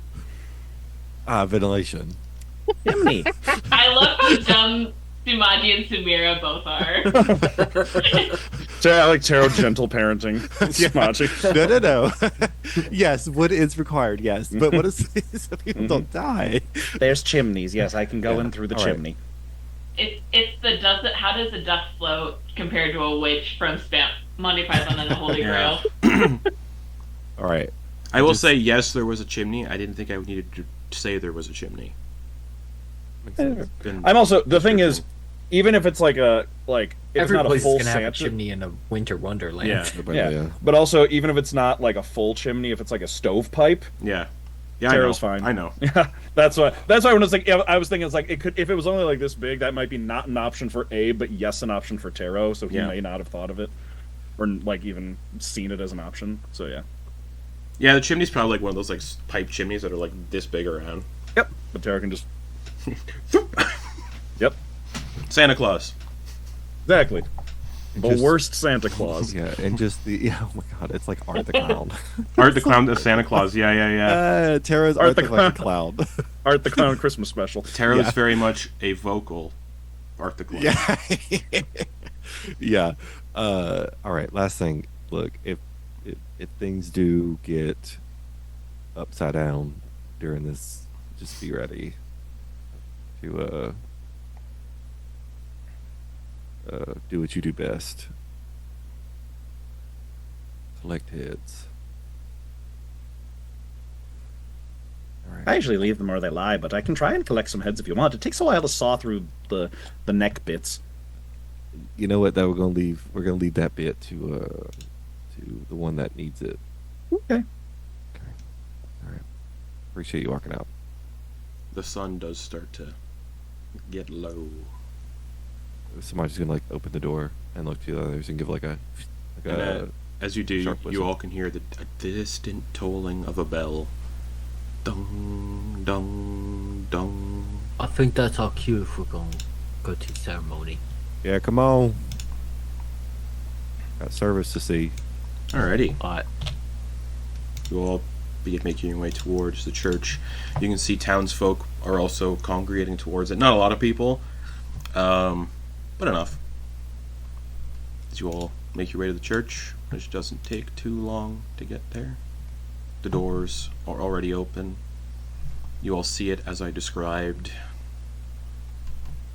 Plus a chimney. plus the chimney. Smoke is currently billowing up out of it.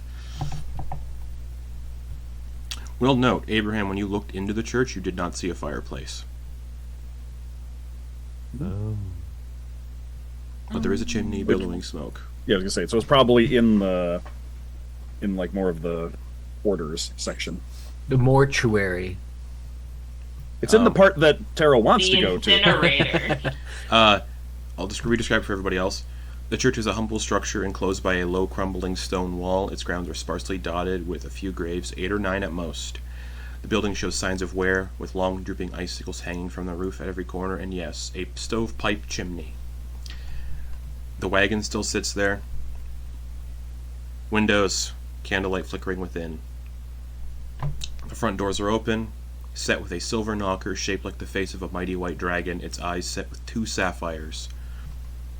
And the very old halfling priest with his blue-eyed cataracts just stands there going, "Come in, everyone, come in, come in." And people start getting in. There's only 6 pews, or 9 pews. 1, 2, 3, 6 pews, so they start to fill up pretty quickly. And eventually, the 5 of you get to the front doors. Unless Tero is deciding to scamper off. Oh yeah, Tero's probably gonna not arrive with everybody. Actually, Okay. Tero's gonna wait. So the 4 of you arrive then. Okay. Do you guys go into the church, the 4 of you? Are there any guards? No. You have not seen a single guard on the walk here either. Yeah. He's gonna look. The- Abraham's Right. gonna look at the other people Yeah. and see. I would like, because there are so many guards and we haven't seen many guards and it's getting at night, I want to see if any of the churchgoers actually have the posture and walk that the guards do. No. Ooh. Can I try to see if any of them look nervous? None of them look or- nervous. They all look happy. Like I said, everyone in this town does not seem upset or anything. Everyone here that you've seen here is happy. There's no sign And that the Dominion is oppressing people here. Everyone is in a And- good mood. And the Religion. streets are empty. The opiate. What's up, You sorry? said the streets are empty. No, there's still like people moving around. Not everybody's going to the church though. Okay. Only like okay. enough people to fill up 6 pews. Like the common, like the regular churchgoers, the regular Gotcha, the congregation are the ones that are regulars going. are here. Yeah, the only people who are like active like churchgoers. Not everybody in the town is a churchgoer.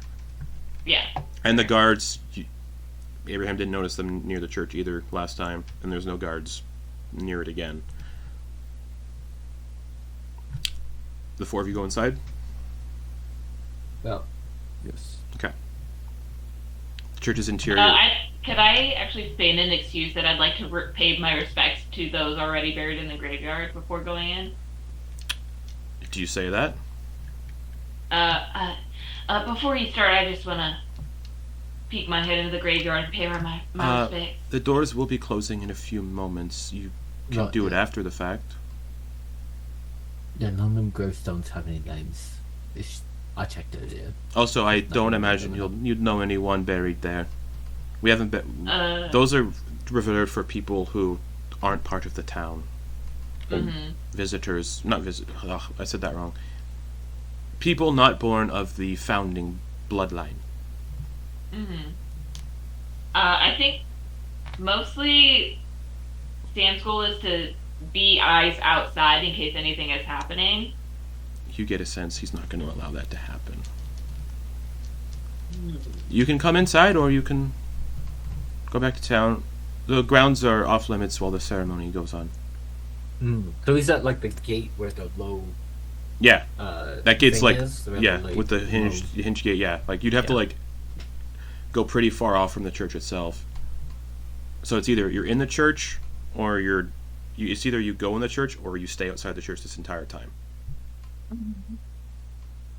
Like you're being given a choice. Essentially, you stay outside while the Yeah. ceremony goes on, or you come inside and be a part of the ceremony. He, I think this is one of those things. Never mind. he's looking right at me, right? He's talking to you at the front doors where you're all currently okay, standing. Yeah. Okay. The I was gonna try. I can't hold up the ceremony. Are you in or are you out?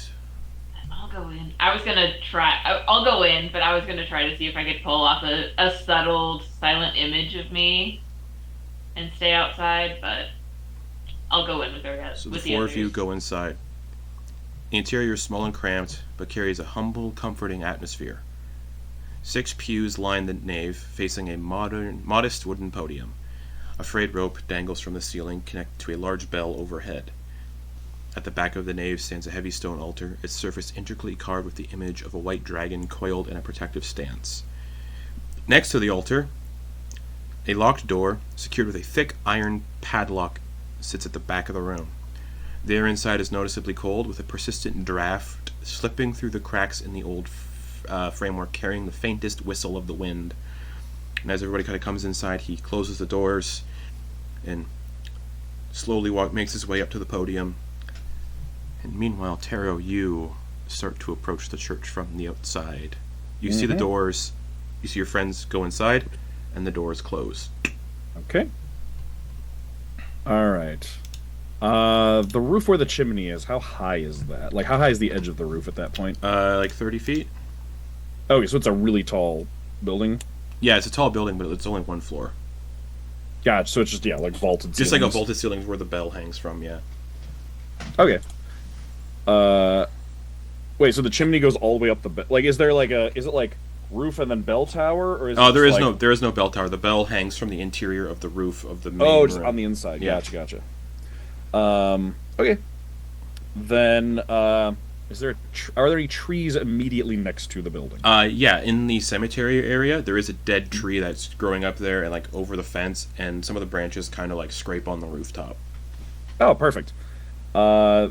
Do the windows of the church like face the tree? One does, so you would have to do it sneakily. Okay. Yeah. So he will start climbing his way up the tree. Go for it. Stealth check. Alrighty. And because it is dark, you are technically heavily obscured, so you do have advantage. Wait. 25. Yeah. You climb up the tree and you get on top of the roof. Okay. Just make my way softly across the rooftop over to the chimney, Yeah. and then just gonna Yeah, you peek can, down you the see, chimney. you can see all the way down to where like the embers of a fireplace are.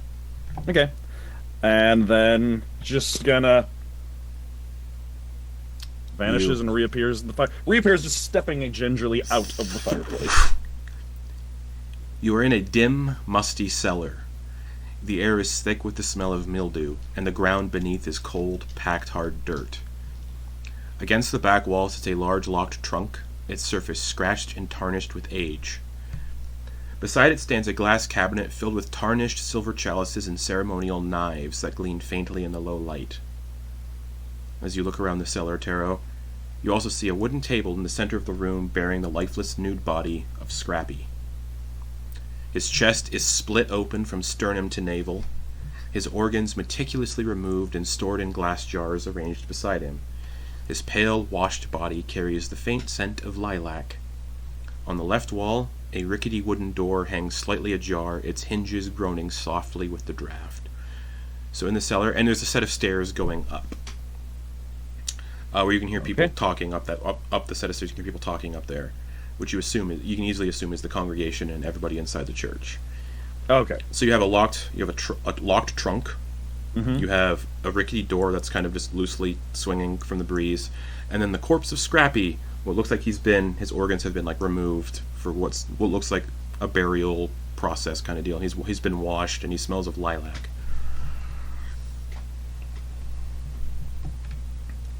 Okay. The ceremonial knives look like normal, not like weird culty vibes. They look kind of culty.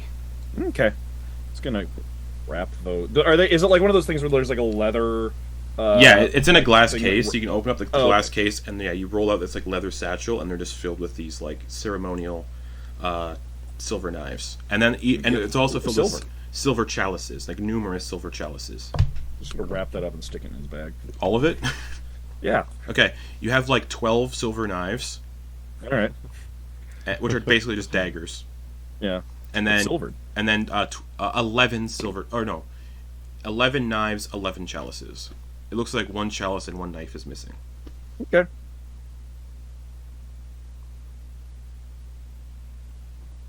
Just gonna add 12 silver daggers or 11 silver daggers to my inventory really quick. Yeah, they're like they look kind of like karambit knives, like the little curved hooked knives. And yeah, they're like they're made of silver and they're adorned in like draconic like iconography. That'll be useful for the werewolves in the forest. Throwing knives at them, yeah.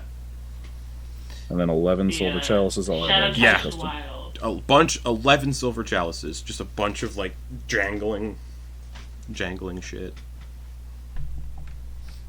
And then yeah, it's just you see a locked trunk, surface scratched and tarnished. You see Scrappy's body on the table, cut from sternum to navel. His organs have been taken out, as you usually do when you deal with a body. And they've washed his body, and then yeah, you can see like on the left wall is a rickety wooden door that's kind of swinging on its hinges from the breeze. And you hear people still talking upstairs. Okay, looking at looking around the room, because this is a small town and this is like a room people aren't supposed to be in. Absolutely. And in the same way that old people tend to write their passwords down on post-it notes, Yeah. can he look around and just see if the key has just been like left out somewhere in the room? Roll me percentile dice. We'll see. We'll let you this determine if you left the key behind. 49. Yeah, it's resting on the preparation table. Okay, just walk over, unlock the trunk. Inside is a collection of filthy, blood-stained clothes, some of which appear to be decayed and heavily worn. There's a lot of clothes in here. And sitting on top are a pair of smelly clothes that you would recognize as Scrappy's, that you saw him wearing earlier in the day. Okay. All right. Just gonna paw through it a little bit, see if there's anything else there. If it's just clothes, just a bunch of clothes, like old clothes that clearly don't belong to this halfling. Right.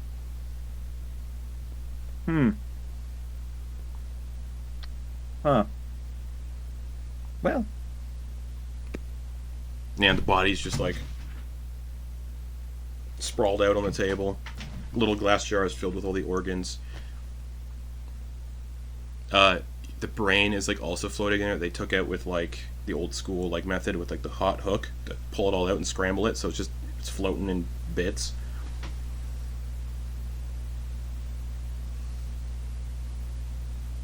I'm gonna do a quick like look once over at the body to just like see if anything jumps out. Sure. The neck has irregular shaped bruising on either side. Not consistent. Say regular or irregular? Sorry, irregular shaped bruising on either side in front of the neck. It doesn't look like a ligature. It looks like. Does Tero recognize that bruising? Strangulation. The bruises are oval or circular in shape and concentrated around the front and sides of the neck. And as you're like looking over at the corpse and just looking at it, you also find skin under his fingernails. Which, as Tero would probably estimate in his line of work, is from scratching somebody. If he like goes and puts his hands like and matches up like thumb, finger, finger, finger, someone strangled him to death. He was not hung. He did not kill himself.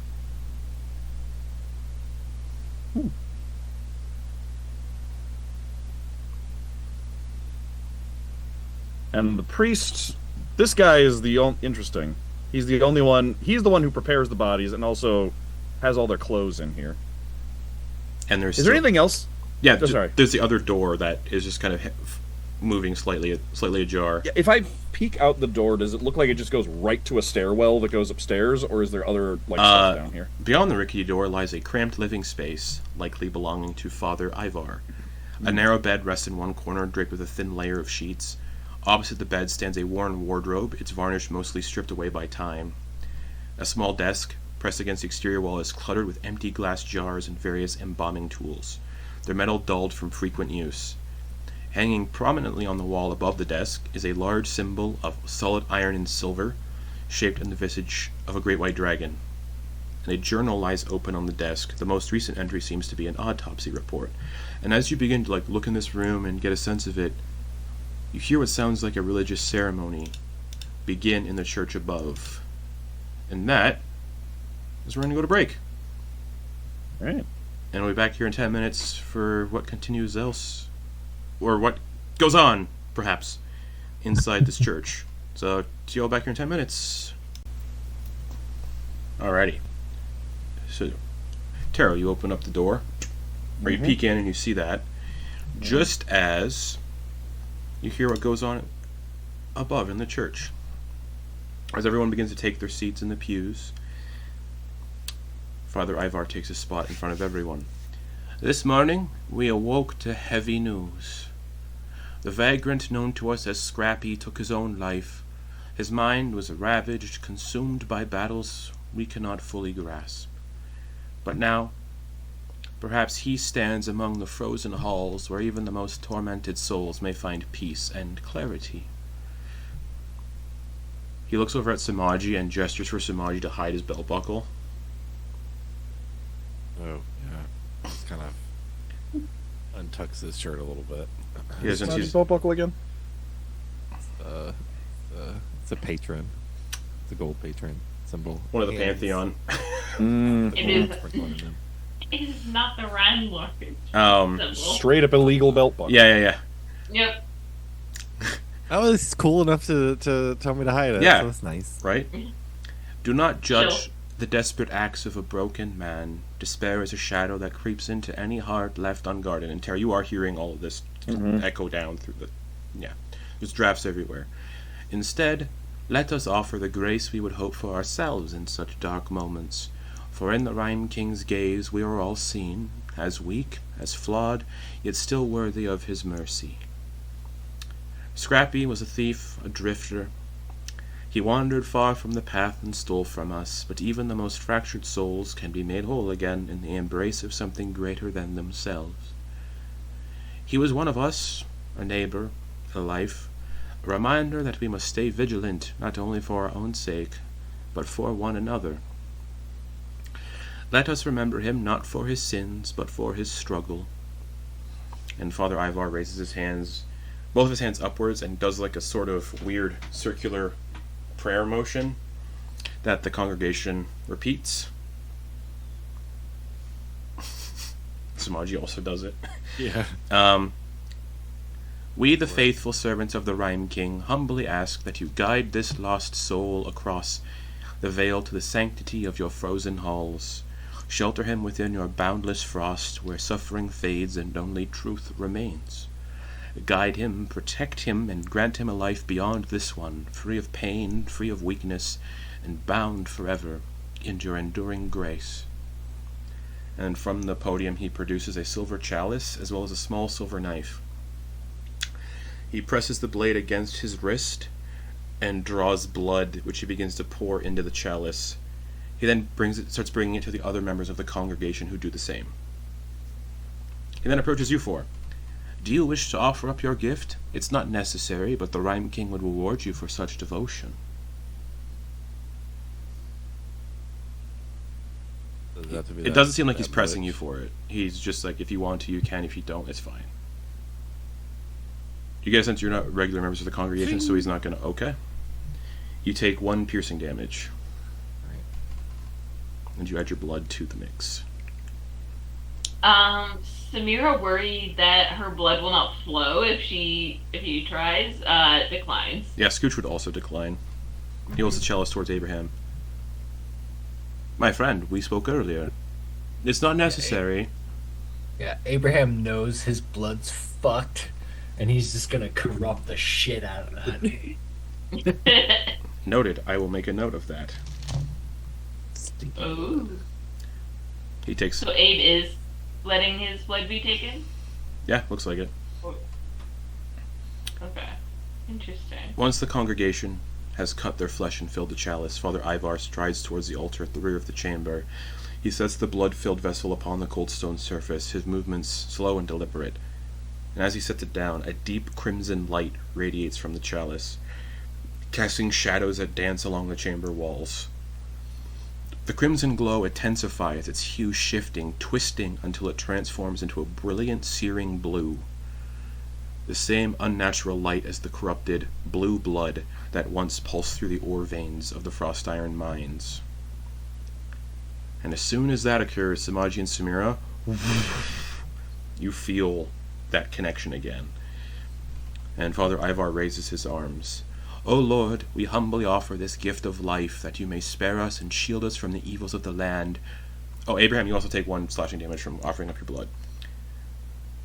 From the evils of this land and those who would seek to harm us, we beseech you to strike down the vanguard, to halt their malice and prevent their hatred from spreading like the vile sickness it is. The blood in the chalice responds. It surges upward in shimmering tendrils of glowing blue, swirling through the chamber like living smoke. The tendrils snake towards each member of the congregation, including Father Ivar and Sumaji and Abraham. Oh no, get that shit away from me. Sumaji, the tendril starts like going towards your mouth. Ooh, Abraham's backing up. Yeah, it doesn't like Gonna- as soon as you like resist it, it kind of just forms into another tendril and is consumed by another member of the congregation. Oh God, the hand's gonna grab the edge of the pew as he kind of he's gonna accept it. Gonna take it. Do you have a backup character in mind, just out of curiosity? Shit. So you consume the blood. I do. Jesus. Do you have a backup character? Oh fuck. Yeah. Abraham, If needed. Fuck. everybody else in here, you watch as the eyes of all the congregation, Father Ivar, Sumaji, all of their eyes take on a momentarily radiant blue before fading to their normal colors and appearances. Sumaji, you feel something inside of you immediately purify that blood. Like there's something up with that shit, and there's something within you that is that overpowers it almost. Okay. The congregation seems happy. Everyone's smiling and clapping. Father Ivar's bowing. And then a low tremble, as a low hum fills the air, vibrating through the bones of everyone inside, including the church. Tero, just as you are opening this door to go step in, the entire church begins to vibrate a little bit. Father Ivar kind of stumbles a little bit. What? What's happening? The room grows unnaturally cold. The congregation shifts uneasily, their bodies twitching as though pulled by unseen strings. Some stumble towards the front door to leave, confused as what's happening, frightened as to what's happening, but the doors don't budge. They slam against the front doors and they don't shift. Here we go, lads. The congregation begins to panic. Without warning, their flesh begins to warp.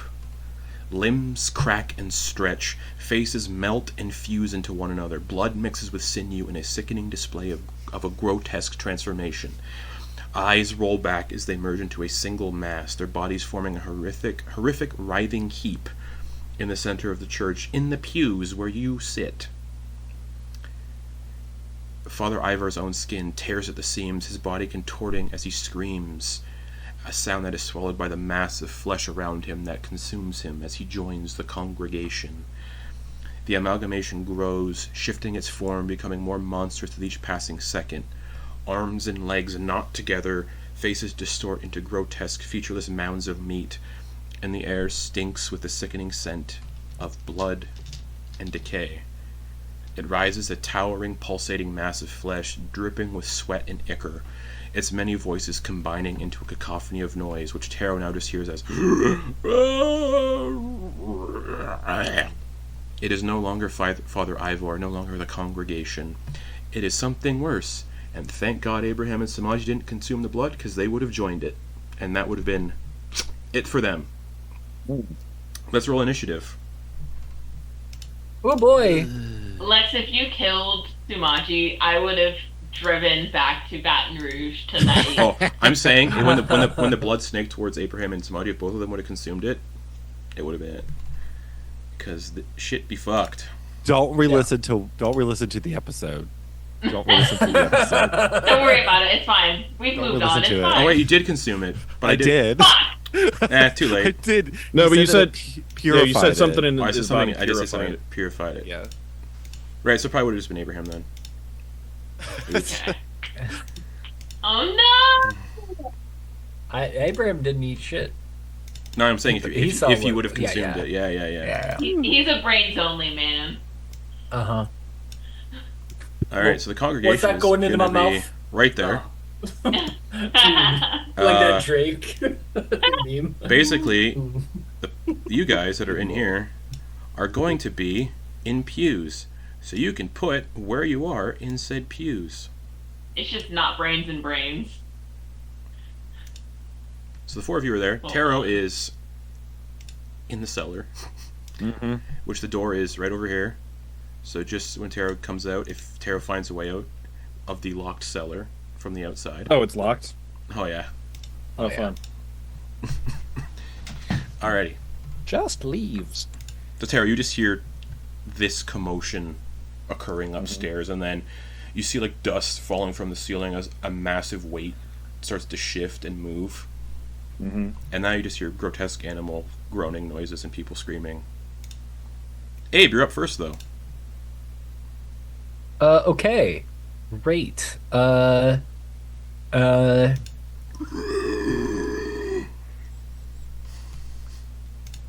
Ooh boy. And you get a sense how they're all panicking, even Father Ivar. They've done this ritual probably a bunch of times. Well, this probably was supposed to happen. You don't Yeah. say. It doesn't seem like the kind of thing you come back from. No, they Seeing as all these pews and stuff are happening and everything, Abe's like, "Did I do this? No. This ain't me." And However, because you added your blood to it, right. you hear every single disembodied mind and voice in your own head as you have tethered yourself to the hive mind that Sumaji and Samira have been connected to this entire time. What? So Dave, you're connected to a hive mind again. Welcome to the party. Yeah, no kidding. No. Oof. Woof. Yeah, that's a big oof. Seeing as all of these pews and columns are around here, Abe is gonna do. He's gonna take the some of his colors. Yeah. He's gonna take the whites of his colors, take about a portion of that, and then just like get it on his hand, spit on it, and then huck it at the thing. Okay. Cast web. Okay. What save is that? That's a dexterity save. 17. Gee whiz. Okay, fine. It passes, but there is, however, a 20-foot cube. Let me go ahead and just put that up here. Cube, rectangle, 20 feet.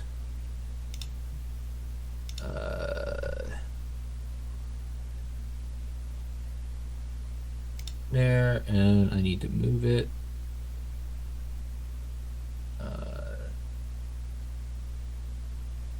Right. Yeah. So I put pretty much right there. Sorry, it's not very thick, so That's you'll fine. have to. But you see what I put, Yeah, right? I locked it into place. All right, cool. That's where the web is. And uh, uh, conjure a mass of thick, sticky webbing at a point of your choice with the range. Fill a 20-foot cube. The webs are difficult terrain and lightly obscure the area.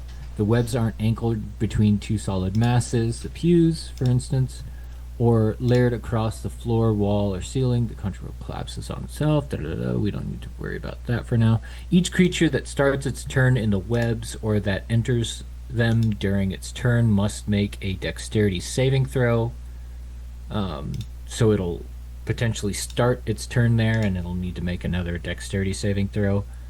On a failed save, the creature is restrained as long as it remains in the webs or until it breaks free. Cool. Anything else? The creature, yeah, we'll do the rest of the spell if it's prevalent. Abe is going to take his 30 feet walking speed. Cool. As soon as you step away, attack of opportunity with its 15-foot reach. Only if he exits that 15-foot radius, though. Right. Sorry. How far are you going? Yeah, that is correct. He's got a 30-foot thing. He's like, there's a lot of brains there, but yeah, let's go in. And oh fuck no, he can't. He's got a bunch of. He can't attack. If he moves to like here, right? Is he able to attack No, because you'd be from the edge? No, you have to be in a square. Yeah. Okay. So let's see.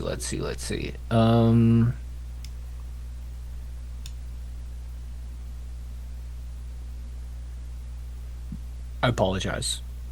I only have movement and bonus action. So, bonus action, I'm gonna try a shove. Okay. Yes. Strength saving throw. And I'm pushing it away from me. That'll be a 16. Okay, it succeeds. So nothing happens.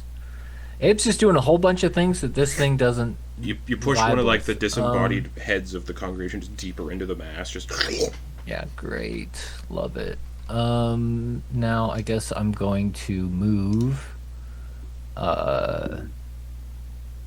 Yeah, even with an attack of opportunity, he's gonna be like, I don't know what to do with this. And move.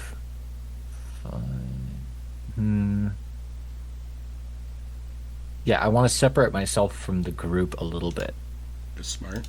So 5, 10, 15, 20, Yeah. 25. So he's going to do an attack of opportunity to do a flesh lash as soon as you get 15 feet away from him. Yeah, sounds good. But a 10 does not hit. All right. Cool. A couple faces like detach from the main force on a big like tendril of meat and just crush one of the pews instead of hitting you.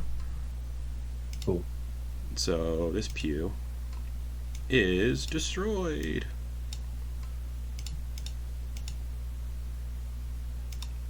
Alrighty. I locked that on so everybody knows that's no longer a pew. Bringing us to one of the tendrils you notice is connected to the bell on the roof or on the ceiling.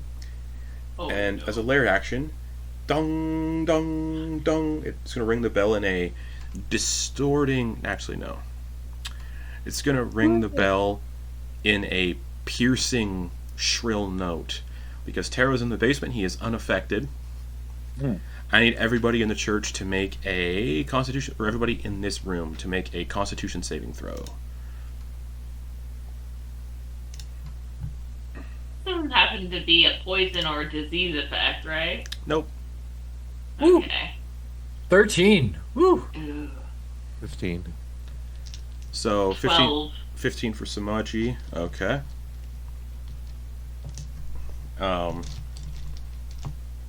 Sorry. Sumaji, you take 5 psychic damage. Samira, what'd you get? 12. You take 10 psychic damage, and you're stunned Oh. until initiative count 20 on the following round. Yeah. Abe, what'd you get? 13. You take 10 psychic damage, Oh. and are stunned until initiative count 20 on the next Dang, round. at least you're not within range of the thing. So, Scooch takes 5 psychic damage. Guess you got an 18. Alrighty. So Samira and Abe are stunned. Sumaji is not. That's the lair action. Out of the game for a while. That is going to bring us to the Well, it's only for a round. That is going to bring us to the congregation. Effectively 2 rounds for Abe. Is web concentration? Right. Is web concentration, Garrett? Yeah, it is. So web is gone because you're stunned. Wow. Super duper. So this is just a lair action, so it does everything. There's no like range or anything. Got it. No, there's a range on lair actions. But the range encompasses the entire battle arena, though. Yeah. Yeah.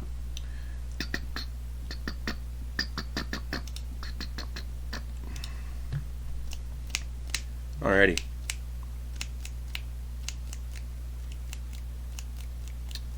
I think... Yeah. It's going to go for a bite attack. Oh, it's going to get closer. And it's going to go for a bite attack on Sumaji. For an 18 to hit. That hit. You take 6 piercing damage.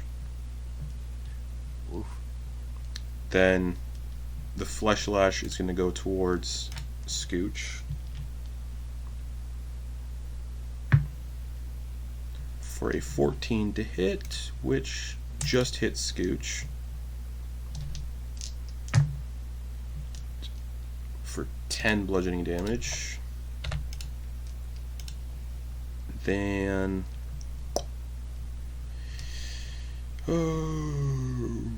that'll be its turn. Samira, you are stunned until initiative count 20, or until you succeed at the end of your turn on a intelligence saving or a constitution saving throw. Make another con save, please.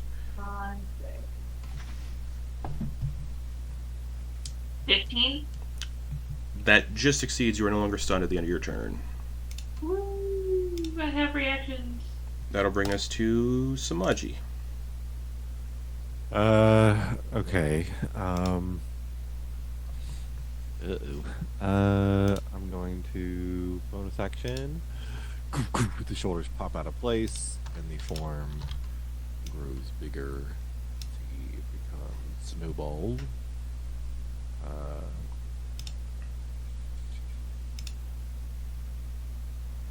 Yeah, that a little bit. I realize how many fucking bonus actions that I have. So moving through, can I like run around Yeah. this way? Okay, so I can like move through their space. So 30, I get here. Just trying to split the difference. So that was a bonus action to do that. And y'all hear him say Okay, yeah. in a low growl, stay away. So you know I'm safe. And then he's going to, as he's running across or running past Samira, he's gonna like, you see, kind of like climbs over, and as he's running along the form, I guess you can say. So like as he gets about, I'll say for the first strike, about right here, Yeah. he's gonna try to rake his claws across the creature's Yeah, go for it. form.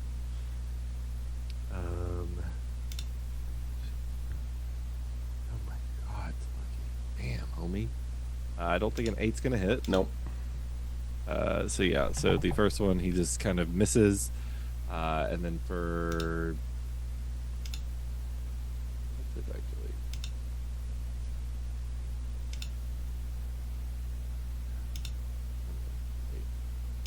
Yeah, that's gonna be 5, 10, 15, 20, 25, 30. That's gonna be it. Put it Okay. on there.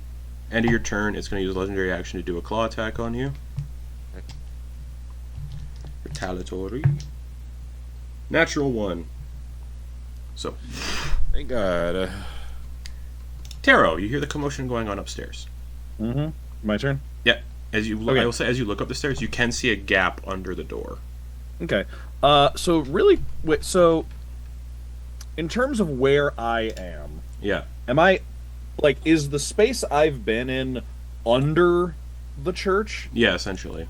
So, like, there's a place I could get to where, like, it would be above. Is it floorboards above me? Yeah. Okay. All right. Is this air basement lit? It'd be dark. Oh, it didn't have, like, there There's wasn't anything There's lighting maybe inside? like a candle for the autopsy, and that's about it. Okay, there wasn't like whale No. blubber gas lamps or anything. Actually, you know Okay. what? Roll me percentile dice for gas Okay. lamps. I was saying, I'm like, I know it's their biggest industry here, so I didn't know if that was just what. No, they yeah, use for you know what? lighting No, or it makes anything. sense that it'd be gas lamps. So yeah, there'd be gas lamps in the basement. Oh, okay. Is one of them lit? Oh yeah. Okay. Tero would like to grab a gas lamp, Yeah. one of the lit gas lamps, and is gonna throw it and smash it on the guy's bed. Okay. Because I'm guessing that bed is made of incredibly flammable material. Oh, absolutely. So it goes up And it's a instantly. wooden floorboard up above it. Yeah. So that'd be your action. Yeah. And then, could he just, like, grab Actually- that journal real quick? I'll say you can do that just as a free action. Toss the lantern and then grab the journal. All Okay. in the same movement. Oh, okay. Then, in that case, can he go up... There's a wardrobe, right? Yeah. Okay, can he open that up and look Yeah. inside? You open the wardrobe and there's the doctor's uniform in there. For a half Whenever I have a chance. Whenever I... Oh, okay. Yeah, no, okay. That's probably his turn, or does he have time for anything else? You have movement and everything still. Right, okay. Whenever he has a chance, he's gonna push the wardrobe over onto the bed. Okay. That catches Building two. Okay. Oh, okay, yeah, so he has just Yeah. lighting the basement Sure. on fire. You grab the journal, start lighting everything on fire. Do you look through the desk quickly or just say, nah? Yeah, if I can. Okay. You quickly look through the desk. I will say it'd probably be an action to grab what's in the desk, just because you've Okay. done a lot. Yeah. In the Yeah, desk if I need... is a small satchel filled with scented oils, 3 vials of ink, a coin purse containing 150 platinum,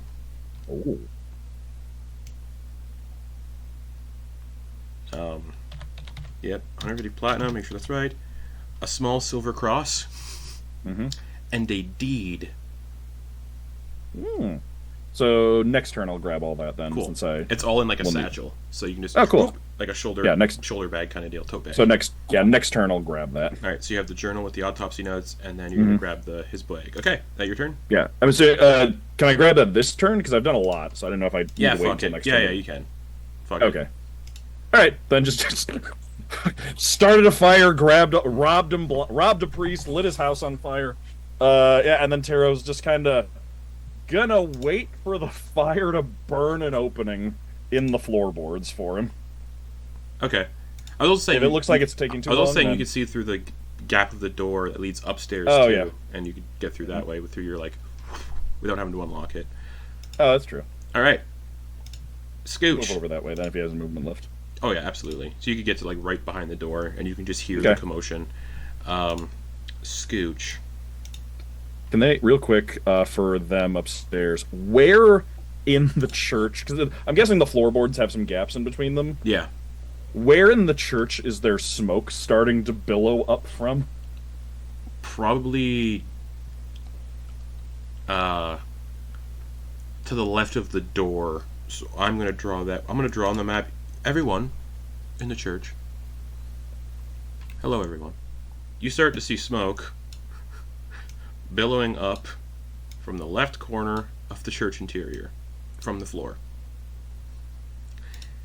Scooch is going to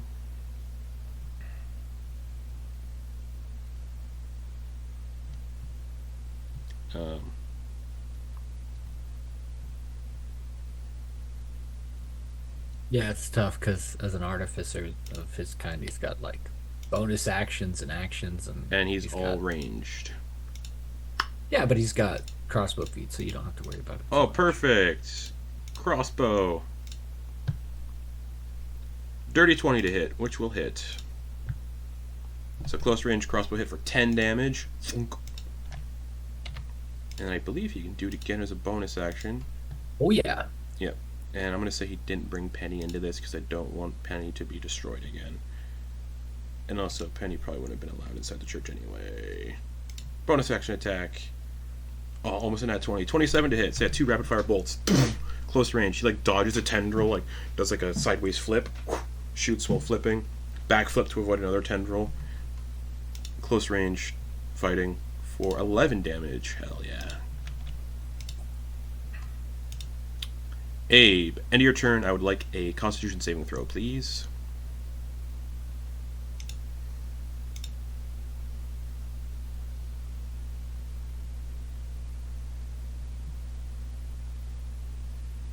Well, 12. Okay, you're still stunned. And then as we get to the lair action, you're no longer stunned. Because it was until initiative count 20 or until you saved. So you're no longer stunned right now. Now, at the end of your turn, regardless, you're no longer stunned because of how lair action timing works. okay. So the saving throw meant like Probably nothing. But regardless, I would have been stunned through my Yeah. turn anyway. Yeah. Okay. It's your position in initiative. yeah, It it's kinda- just based on Right. your position. Yeah. If makes you it were a goofy fun point. Anyways, lair action again. It can't do that bell again because you can't do the same effects in a row. Oh no. It gives to ring the bell in like a distorted pattern. You'll feel this like psychic kind of because of the ring of mind shielding. You're immune to this effect, Abe. I need Sumaji, Samira, and Scooch to make. Tero also needs to make a wisdom saving throw because you are now. Oh, hold on.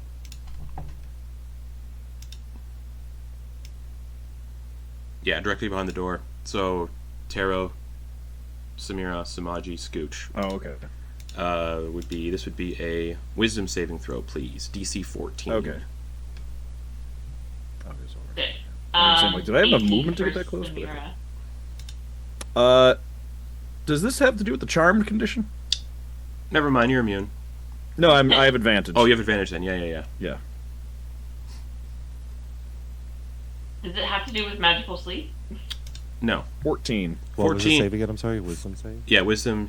So Tero meets it, beats it. You just succeed. Oh, Yeah. fuck, thank God. 19. What's Samira got?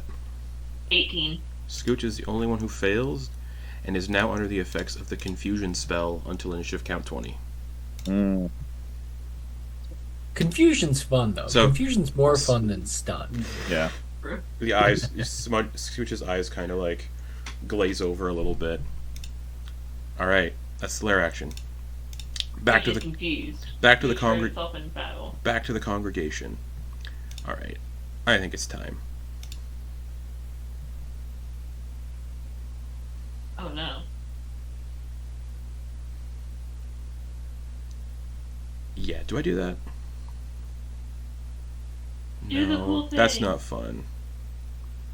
Not fun yet. It doesn't feel desperate yet, so it doesn't need to do that. So instead, it's going to use its engulf action and move towards Sumaji. So, it engulf action, as copied from a gelatinous cube, it moves up to half its speed, not provoking opportunity attacks when it does this action, and it begins to envelop Sumaji. Sumaji, I need you to make a DC 15 dexterity saving throw. Oh, gee. Dirty 20. Is there any effect that the blood has? for this? Or no? Doesn't seem like it. Good. Good. I don't want it to So, I mean, doesn't seem like it so far. DC 15 save, you succeeded. You can choose to be pushed back 5 feet to the side, push back 5 feet, or to the side. If you want. If you choose not to be pushed back, you suffer the consequences of a failed saving throw. So you're saying I'm just gonna go here, like right there. Because you push back Right 5 feet, there. it goes to envelop you, but you pull yourself out. Now you're just like, as you pull out, you're covered in like half of a face that's like draped over your arm, that slowly just like gets snapped back into the mass. Well, that was its action to do that, and it fucking failed. Well, I can move up to its speed, so I can continue moving. 25 feet, and it moved hardly any. So it pushes you back, and then it's just gonna try to do it again. I can Do it again. Oh god. That's not good. 12. So you get out the first time, and then Yeah, as the face snaps back forward, he actually gets yanked Pulled a bit, into it? and Hell yeah. throws him into his like shoulder, So, and he tries to. everybody in the church just sees Sumaji get yanked into this thing. Like those TikToks with like people grabbing their cat, they're hiding in like a box, grabbing their cat and going. All right, Sumaji, you take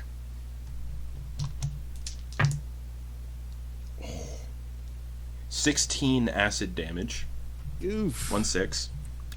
You begin suffocating. You are restrained, blinded, and deafened. And inside the mass. So for the time being, I'm just going to hide your token. It moved 10 feet. So it sees Abraham. Or it saw where Abraham went, so it's going to go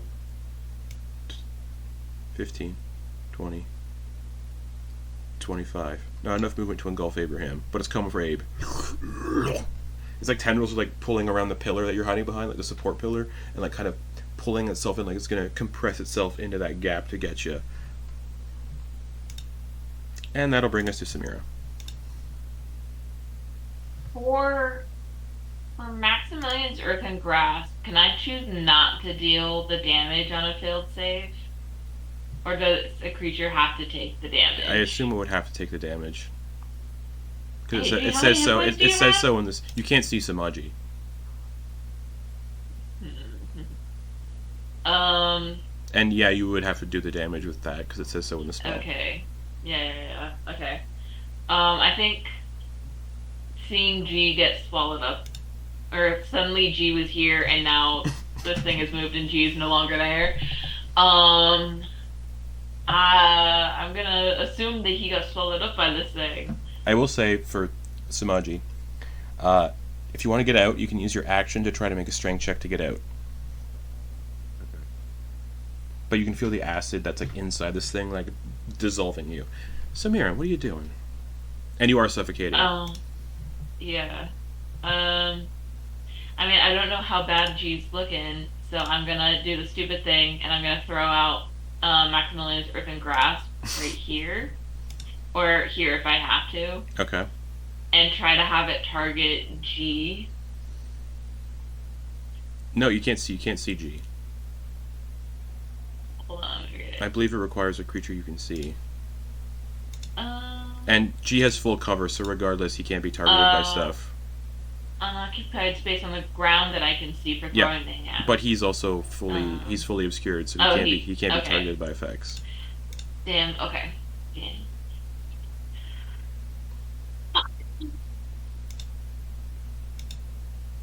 It was an idea. It was an idea that wasn't gonna work. Don't worry, Sumaji's next. It's fine. Yeah. But he doesn't have. Little do you all know, I gave Sumaji a spell scroll of Meteor Swarm. Yeah. That's always Lex's secret mystery mouse control. I'm just gonna do a good old chaos bolt Yeah, go for it. at the blob. Go for it. You son of a bitch! Danny Beyond 11 to hit. Misses.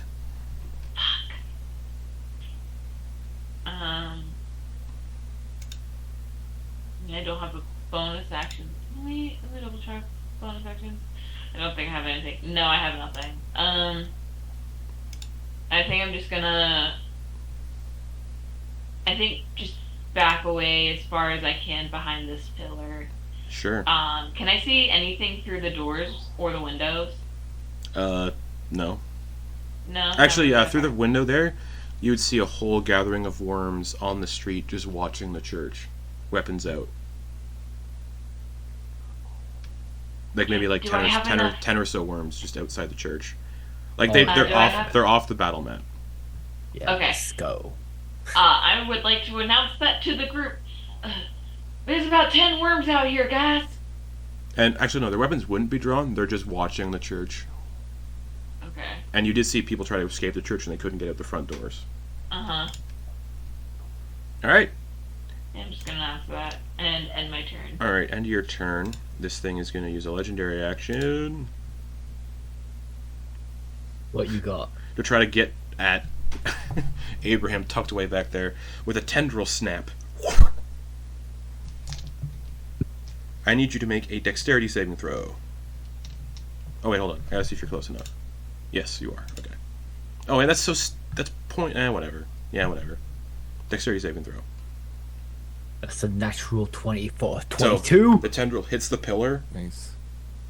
and you get a sense if that would have hit you, it would have wrapped around you and started crushing you to death and restrained you. So it missed. After my own heart, I see. Sumaji, start of your turn. As you're dissolving, you take 8 acid damage. Okay. Now here's something really weird. Uh-huh. As you dissolve inside, you heal it a little bit by the damage you just dealt. However, your wounds also heal by 8. So I didn't take the 8 damage? No, Okay, so I got 8 damage. but you are suffocating. Yeah. So So what's your con modifier? +4. So you have 4 rounds of breath because you're already suffocating. You're not holding your breath Right. because you are suffocating. You have 4 rounds of breath before you drop to 0 hit points and start making death saves. Cool. And you've only been in here. This is your first round in here. Yep. So you heal by Uh, 8 hit points. So you should be at 18. Oh, I see. Yeah. Yeah. Because you're at 18, went down to 10. Yeah, But and then whenever this thing, drop like back down. as it was digesting you, it also the effect that healed it heals you as well. And that is because, well, I don't know why. Wheezes. So what are you doing? Uh, You can attempt to break out with your action to do a strength check, or you can do whatever.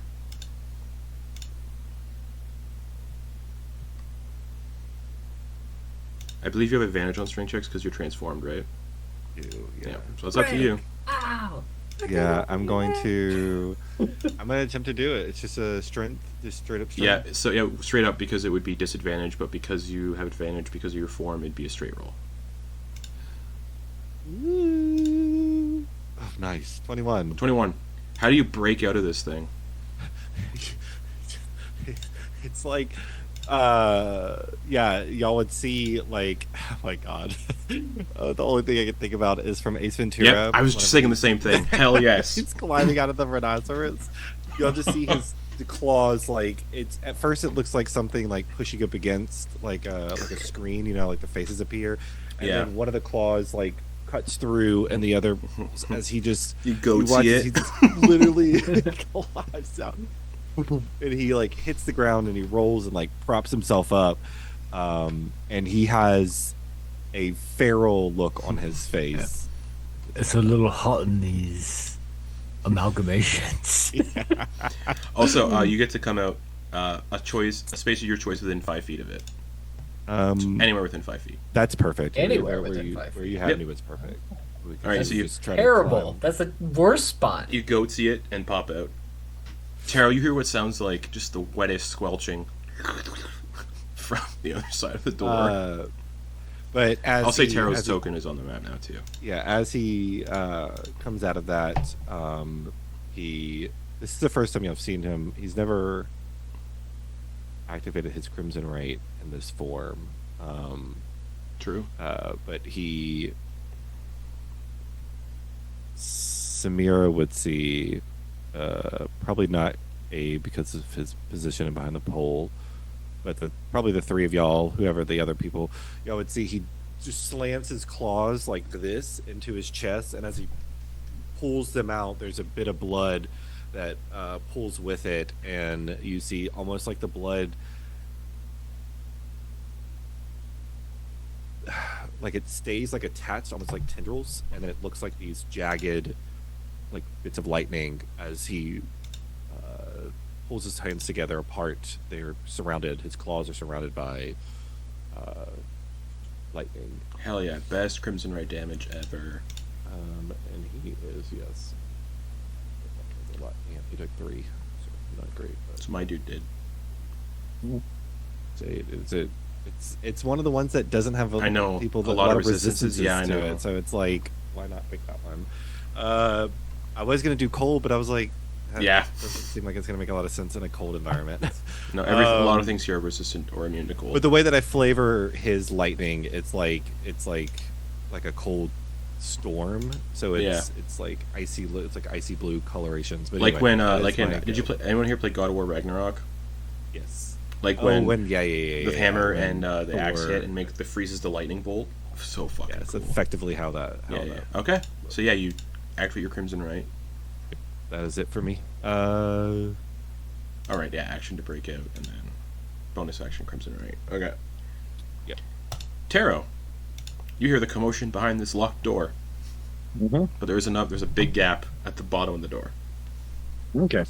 Yeah, he's gonna like go down a few steps so he can see. Yeah. Not necessarily get on the ground, but just like go down a few steps so he's level with it, Okay. and then just gonna Yeah. Wherever you however want. far he can see. I'd say anywhere within like line of sight. Probably like here.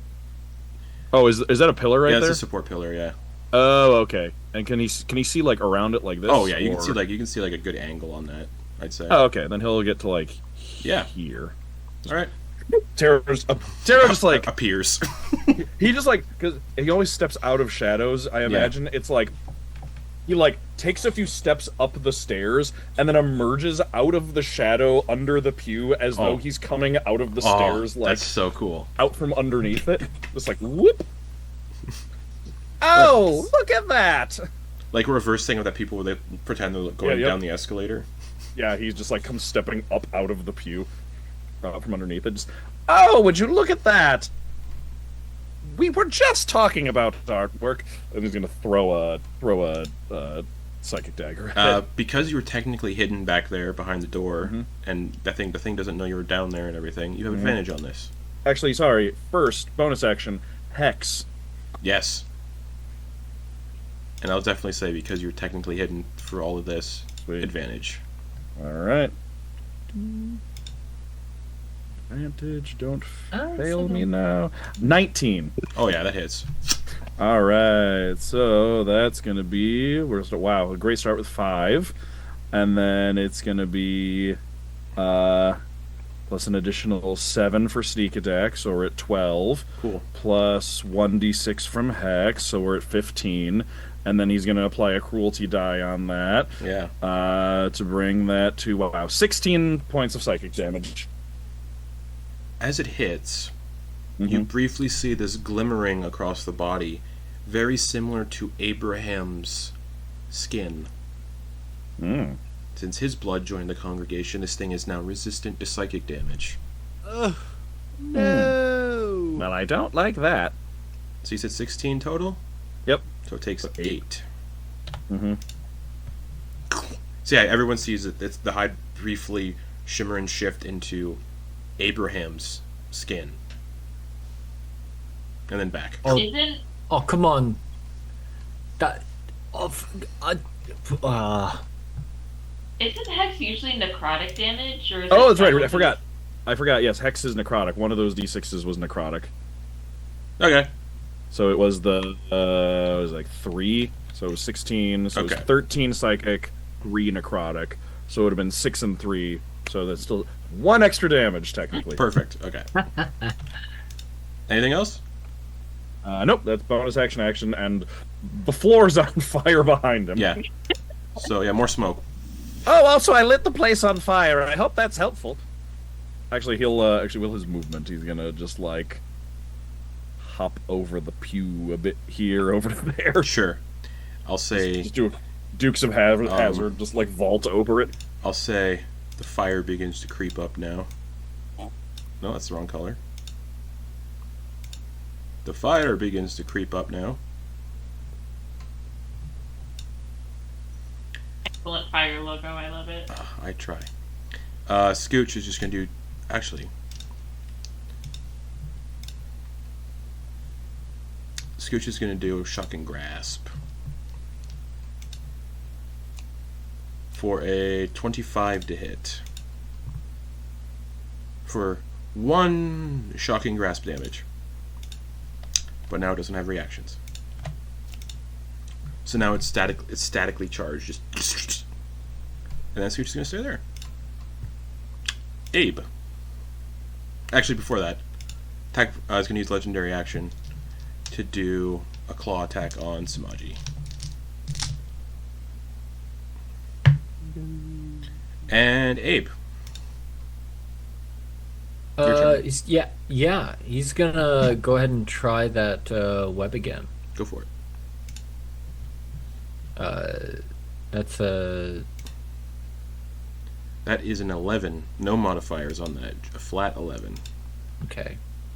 That's good that it fails, but it's bad because in order for it to actually stick, I need it to be on a pillar, which means that Sumaji would be also needing to make that saving Sumaji, throw. deck save. Ooh, it rolled off a 3, but 24. Nice. That succeeds. You'll need He's to gonna, instead of a save, he just takes his claws and just like does like the X, the Wolverine X claw, as he just completely shreds the bit that would stick to him. So Abraham's going to take that as a way to break contact, though I believe it's... Oh no, it's got its reaction taken away. Yeah, because you're Shocking Grasp. Ah, thank you! Thanks, buddy! Oh, yeah. So I'm going to use my movement to go 5, 10... 15, and I'm just gonna break line of sight there.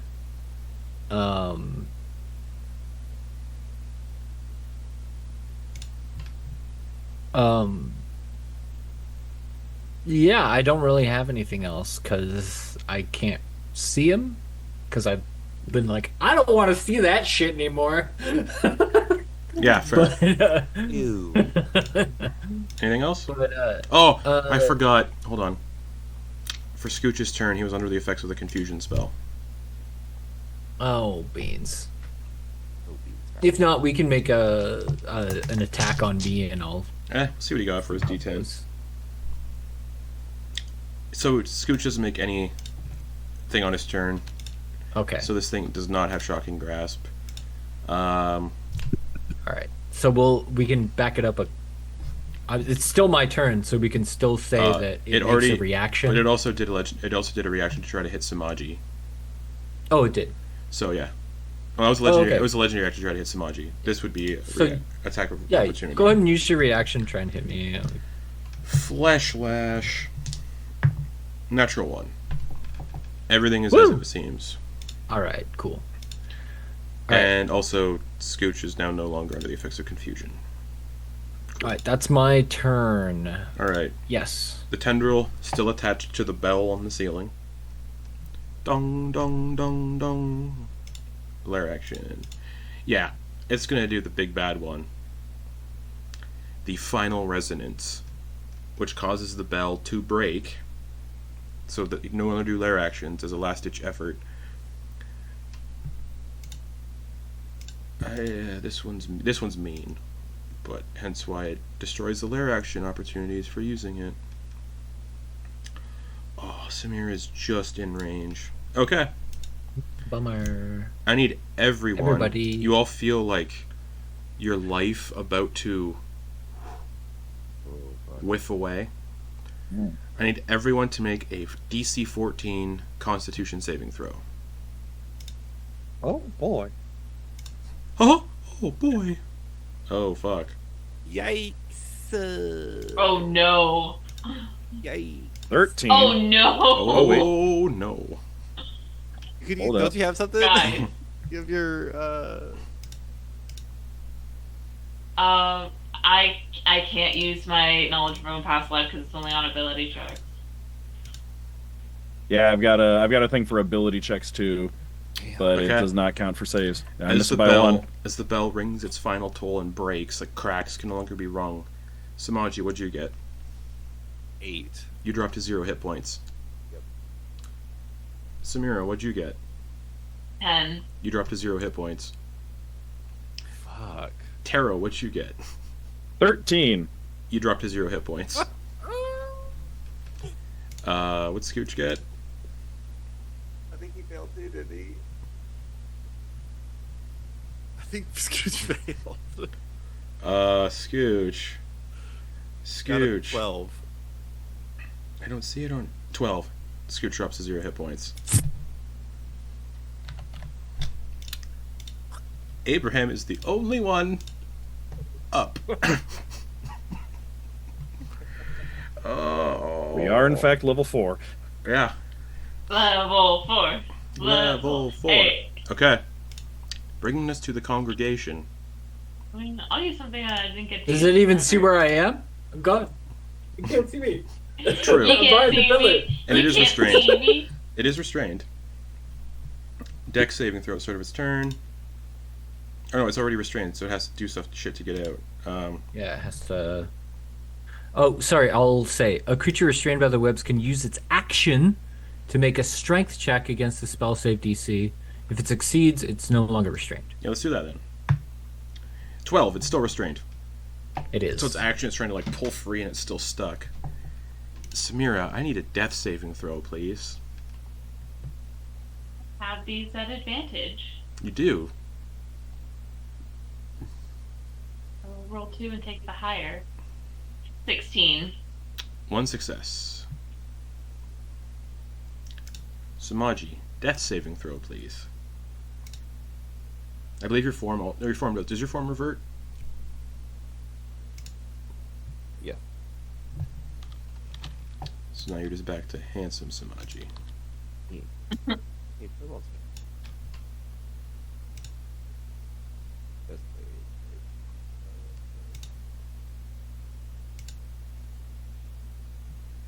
That is a failure. 1 failure. 6. Tero, I'd like a death saving throw, please. Are we about to TPK right now? I think so. Let's see. Roll. It'd be a and first for me. Save or die does have the risk that everyone fails to save and dies. So, Yeah. natural 20. So you come back with 1 hit point and have your turn. What? You have your whole turn. Said, what was that? Tero, yeah, Weird. Yep. back with 1 hit point and you have your whole turn ahead of you. And you see Oh. everyone. You see Boy. Scooch dying, Samira dying, Sumaji dying. You see Abraham. Yeah, from your out end, of you the see corner Abraham of your eye, around the behind corner. the pillar. Mm-hmm. Woo. Okay. It did just destroy all of its chances of using lair actions when it destroyed the bell, though. Hey, yep. All right. I'm at 1 hit point. I got no healing potions and- or anything. Yeah. All right. Do I remember who does have healing potions? Let me look at people's Sumaji equipment. can heal. Yeah, but I I can't. think Scooch has one, but he might have He used used it. that a couple sessions ago. Okay. Okay. I don't think there is no active healing potions in the game. I think, All right. I think Scooch So has a we're- healer's kit. Whoever's down He is does down. not. Okay, this is what we Yeah. got. You just got to be good at succeeding on your saves. You can stabilize. All right. Here's what Tero's gonna. All right, Tero just sits up, looks around, is just like healing potion. No, all right, cracks his neck. Get good, I guess. Yeah. Welcome to Dark Souls. Kill us, you. Yeah. You're basically it's basically Dark Souls fighting in a church against a big monster. It is restrained, so you have advantage, which means Oh, sneak sweet. attack. Yeah, he's gonna reach into his bag and pull out one of the silver daggers that he stole from downstairs that he has 11 of now. Yeah. And just huck it. Go for it. Hell Advantage yeah. with sneak attack.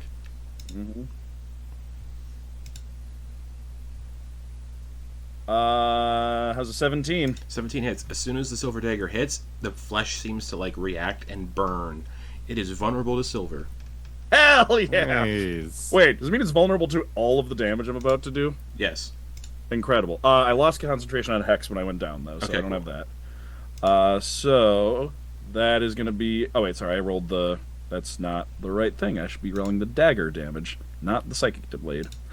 Okay, that is going to be 7 So double to 14. plus... well, I'll just add it up Oh, and perfect. double it after.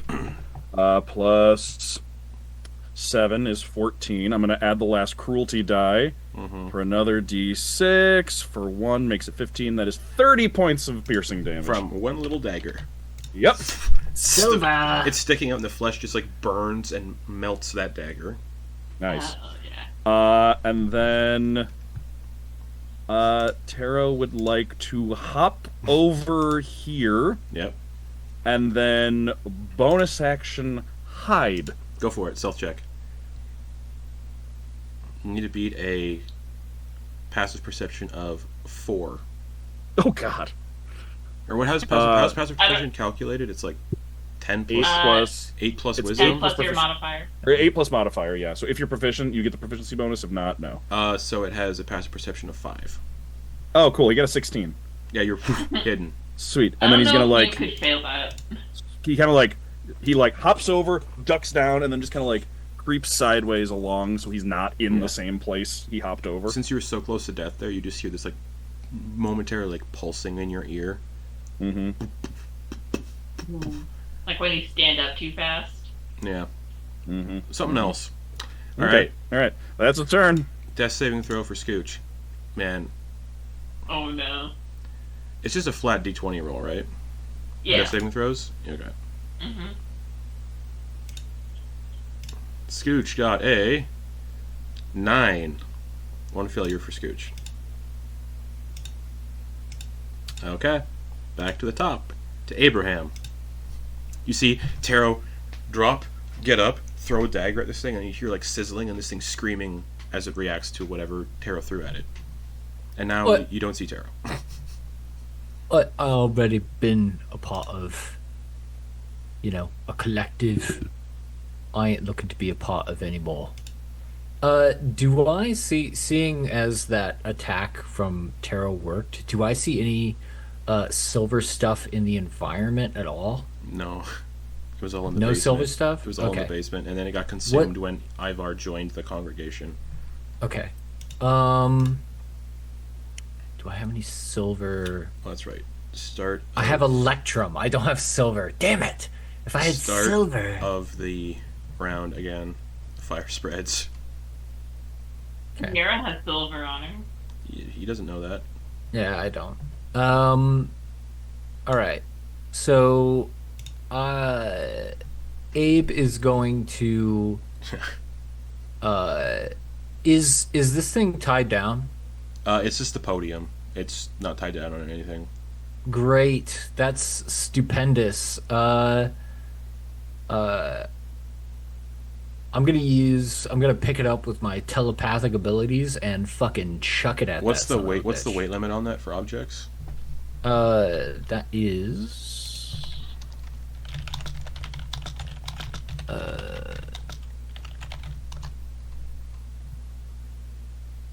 5 pounds. I just googled how much does a podium weigh. 30 to Oh. 50 pounds. Oh dear God. Yeah, Okay. So They're heavy. you look at it. No, it looks a little too big. Oh, okay, thank you. Very benevolent. What do we have Actually, you know here? what? I'm gonna roll something to see if he dropped. Oh wait, no, he left the chalice on the altar. There is a silver chalice on the altar. Ooh, great. I look around, I see a silver chalice, and I'm like, that'll do. And going to use his telekinetic abilities, telekinetic missile. That's to that's huck it. catapult, right? Yes. Okay. Dexterity save? Yes. With With disadvantage because it's restrained. With disadvantage, I rolled 2 12s, 12. Okay. It takes. Let's go ahead. And because you're using a silver chalice as the weapon, I'll say it's vulnerable to the silver chalice slamming into it as well. Yeah. So double whatever you roll here. Cool. Hopefully I roll well.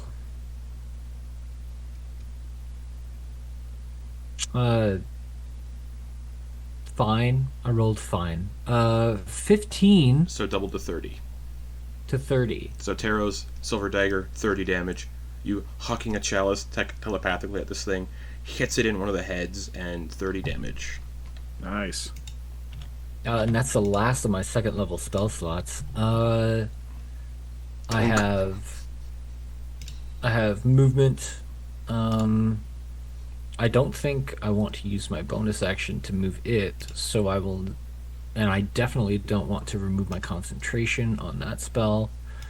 So yes, I'm going to. God, I kind of don't want to be seen by it, so I might just hold position. Sure, works for me.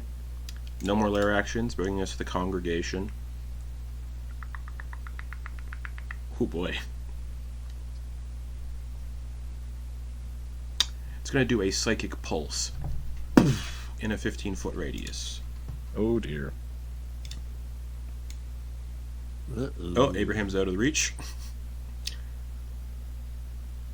Oh, that's stupid. It's not going to do that then. Actually, no, it makes sense. It doesn't know how close Abraham is, so it thinks it might be getting it. Sumaji, I would like you to make a wisdom saving throw. You can still make those while unconscious. DC 14, wisdom save. You take 3 psychic damage and 1 failed death save. Where's Sumaji at right now? 2 fails. If only either of us could heal. Yeah. We're just like we just gotta Justin kill said, it "Do you have real a backup fast." character?" I said yes for a fucking reason. Um, we need a Like we healer. gotta kill real fast. Samira. It's Samira, then Sumaji, then Tero. Oh. Samira, death saving throw, but you have advantage because of what you are. Mm-hmm. Oh, Pull a Sam and get a natural 20, and you're. I'm With advantage. trying. Yeah, you have advantage. No, 17. 1 success. You have another success. So 2 successes, no failures for Samira. It says 20 on my screen. Yeah. Because I rolled 2d20s and D&D Beyond adds them together. Oh. Oh. Because I'm rolling at advantage. Alrighty. Yeah, okay. Sumaji, I would like a death saving throw, please.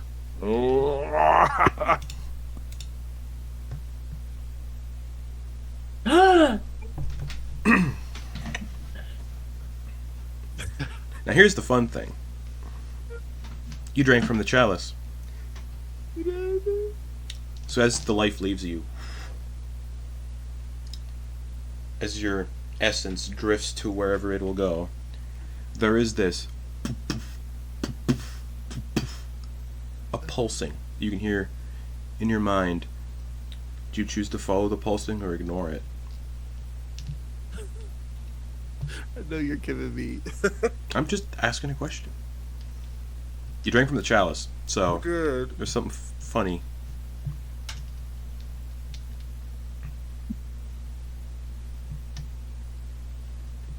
I can't make this choice. I don't know. Part of me, instinctually, my first thought was no. He wouldn't follow it. He literally, this got him in this position. Was him in his face. Okay. Tero. What are you doing? Is it my turn? Yeah. He doesn't even know that happened. He was hiding behind the bench. I was over on the bench. Yes. He's gonna pop up and throw another silver dagger. Yeah, and you just see Sumaji lying there on his back. I think that's lifelessly. where he was before, Yeah. kinda too. It's hard to tell from here that it's lifeless. With advantage. Yeah, I can still restrained, right? Yep. But huck another ceremonial dagger at it. Yeah, go for it. I'm on 25. Yep. All right, let's go. All right, minimum 5. Great start. Plus 2d6, 8, so 13. 26 more piercing damage. Nice. This thing bellows and screams again, and it's looking hurt. Okay. How badly hurt? Hurt? Hanging on by a thread, or just like... Probably in a whole nother The round, silver's I'm guessing. doing some damage to it. Okay. I will. All right. I will do another bonus action to hide. It was. Okay. It was the question of whether or not it was worth it to like. Can you not beat a 5 passive perception? I have a +8 to. So you stealth. automatically hide fighting Yeah. this thing. Okay, cool. Yeah. So Tero is able to just whoop, and then he's just gonna like move again over there. Just Okay. kind of like ducking back and forth, just popping up like Alrighty. like whack-a-mole. Scooch needs to make a death saving throw, and I hope it's not a fucking nat 1, because he'll die too.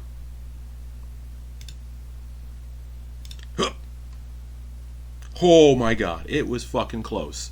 It landed on a 1 and rolled over to 13. 1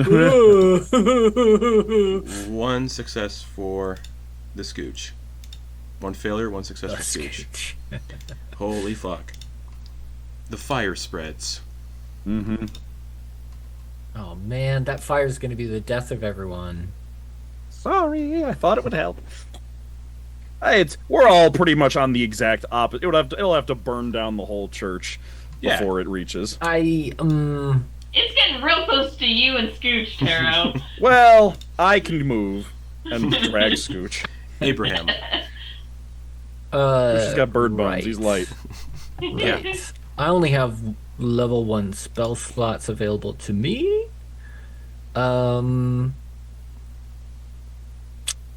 Okay. Can I? Mm-hmm. Let me just look at this for just a moment. Can I use my telekinetic abilities to use that chalice again? Yeah. That silver Yeah, chalice? it's probably like laying on its like... Oh, and I did say it dissolved Tero's dagger when it hit, so I'd say the chalice is probably gone too. Dissolved? Just to keep it fair, yeah. I don't have anything, any other silver things, I think.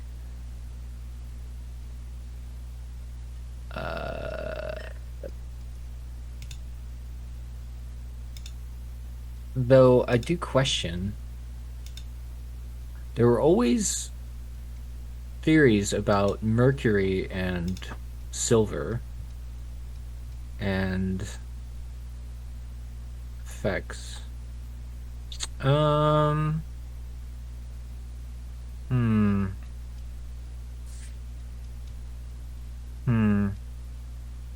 Is there anything in the environment that I could use for another catapult or psionic thing? Or if not, I'll just use something from my inventory. I just want to make sure. Probably not. Nothing in the vicinity now. Okay.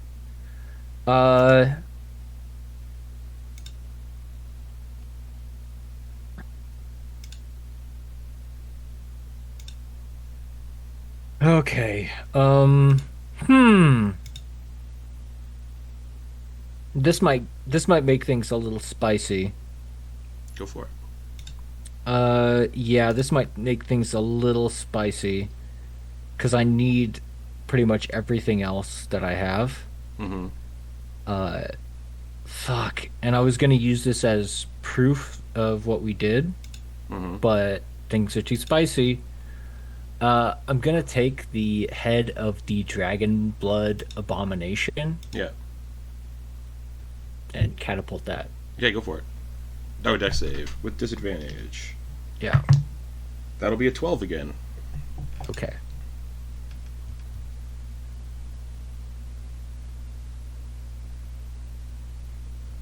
$17 damage. Nice. The head just gets absorbed. Do I notice any damage occur? Yeah. Okay. Head hits. Actually, the head hits from the impact and probably like splatters. Like a Gallaghered watermelon. Cool. I sense it's still restrained. Oh, yeah. By the way, in order to do that, I probably had to Yeah. move a little bit outside of there, and then like toss the Yeah. the head out so that it could. So have definitely, an angle it of definitely attack. knows where you are. Yeah. Um. Oh boy. Uh. Yeah, if that's the case, I'm moving 5, 10, 15, 20, Okay. 25. Sure. Anything else? That's movement. My bonus actions I don't want to do because that would mean moving it, which might Yeah. tear its restrained ability situation. Sure. I don't want to do that. right. Yeah. Yeah, I'm- that's it. That was my action. I'm feeling cruel. Oh boy. It's Oh, gonna reach goodness. it's. You guys have been throwing shit at it. I think it's time for it to throw something at you. Okay. It's gonna wrap a tendril around Sumaji's lifeless ankle Oh goodness. and throw Sumaji's lifeless body at Abraham. Oh Jesus. Oh, that's not fair. Yeah, using Sumaji as an improvised weapon. Sorry. That'll be a 2 to hit, so Sumaji's body just fucking goes flying Smacks into the altar. and just hits the altar and just skids off the altar and lands on the floor Ugh. right there. Looking like someone in Grand Theft Auto 5. Yeah, ragdolls just and yeah, it body just hits and you can tell Sumaji is lifeless. Ben, I think you've seen better days. But there is a fresh brain right in front of you. Oh no. Congregation's turn. Samira, I need a death saving throw with advantage, please. Damn it. 17. Third and final success, you are stabilized. I'm not up. And will become conscious with 1 hit point in 2 hours. Tero. My turn? Yep. Alright, hop up and throw. Yeah. My third silver dagger out of 11. Yep. Still restrained. Oh yeah, Okay. advantage. That's been coming in clutch. 17. Hits. Alright. For another 1 for 5, and then 2d6 on the sneak attack is another 6, so 11. 22 piercing damage this time. How do you want to do this? Ah! Tero just... I think it's just kind of like a... Stands up from behind the pew, just like pulls the dagger, single fluid motion, turn, look over the shoulder, and just flick the wrist and just send it tumbling and then just sinking right into the forehead of the main head. Okay. It kind of just kind of slops over on the ground, unmoving. Mhm. We still have some death saves to do. What are you doing for the rest of your turn? Gonna get over to Scooch so I can pick him up and get him away from the fire as Yeah. soon as I can. I'll hide his token and just assume he's on your shoulder. Okay. Oh, I can get him. Alright, cool. Then in that case, I'll move, like, the next 2 over to here. Okay. Just, like, getting away from the fire. Alrighty. Death saving throw for Scooch. Oh, yeah, death saving throw for Scooch. Come on, buddy. Don't roll in that one. Let's go. 4. 2 failures, 1 success. Abe, the thing's dead. You see Tero run over, scoop up Scooch, and then looks like he's making for the front doors, which you all saw couldn't get opened. I was mostly going for Samira, actually. Yeah. Yeah. Okay, cool. And you're sitting there with Sumaji's lifeless body at your feet. Oh, Tero. Samira said there are guards out front. Yeah, through the windows you can see. Through the window, you don't see any worms now. Hmm. I think I don't see any. Well, I think I can make, and he says this telepathically. I think I can make an illusion that makes them think everything's still going on as it should. All right. Can you help me with her? Actually, I don't know. Can Tero carry 2 people? What's your strength score? 10. I'd say yeah, but you'd be moving real slow. Okay, but he could like Yeah. skirt the outside of the. Yeah. Okay. Does it look Samira's like only I could? 110. Does it look like I could throw Sumaji out of this building at all? You're not near any windows. There aren't any windows right here. You're not In where the you are. main No. area? Not where. No, there are, but not where you are. What? The I windows figured are there would like so the be windows windows. are right here, Ugh. right here, because these are the windows you're peeking in when you're like scouting out. God damn it, Sumaji! I can't do anything with you right here. I'm drawing where all the windows are. Okay. Fuck. You know what? Oh, he weighs way more than that. Oh, he weighs a lot. You know what I'm gonna do? Leave He's the brain. polar bear cape behind. I know exactly what I'm gonna do, fuckers. Mm. I'm gonna cast Levitate on him. Oh, there you go. So the body just no levitating. Yeah. I'm gonna cast Levitate on him. Lex, that was way too good. Yeah. I'm gonna cast Levitate on him so he doesn't get exposed to all the fire and shit. Yeah, because And it's he's just gonna gonna go catch up for the duration of the spell, which is 10 minutes. All right, which also means start of the round, the fire does spread again. I haven't finished my turn yet. I know, but it's the start of the round that it happens. Oh, okay. So if Tero didn't move Scooch would have gotten hit by the flames. There we go. Oh, and they would probably actually start to like creep around this corner too a little bit and take the podium.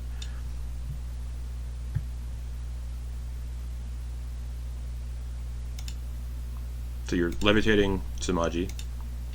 Yes, to get them kind of as far away from the flames as possible. Yeah. And it's there for 10 minutes. So if like this whole place goes up in flames and the ceiling collapses, he'll be like bloop, and then just keep going upwards True. Anything else? for 10 minutes. The flames yeah, I'm the gonna flames are fucking coming move. towards you, yeah. Yeah. 5, 10, 15, 20. I will say, for clarity, the flames are moving about 10 feet every round. 25, 30. That's my movement. Alrighty. Is that far? Sumaji's just floating there. The web is gone because I'm concentrating on that now. Just this the floating levitate. corpse. Whenever it ends, he doesn't just fall. I know. Yeah. Whenever levitate ends, you the target floats gently to the ground as if it is still aloft. Gently into the flames. Alright, Well, unless there's a wind, and then we just gotta find Sumaji wherever the wind went. Alright. I'm gonna roll percentile for wind. For 10 minutes, he Nice. drifts in a direction wherever Okay. wherever he goes after this place falls. Tero, you've got Scooch on your one shoulder. Mm-hmm. What are you doing? Yeah, I'm gonna move over. Just gonna want to get over to Samira Yep. and just up onto the other shoulder. Wait, we're heading to the windows in the graveyard, yeah? I'm going to whatever window is closest. Yes.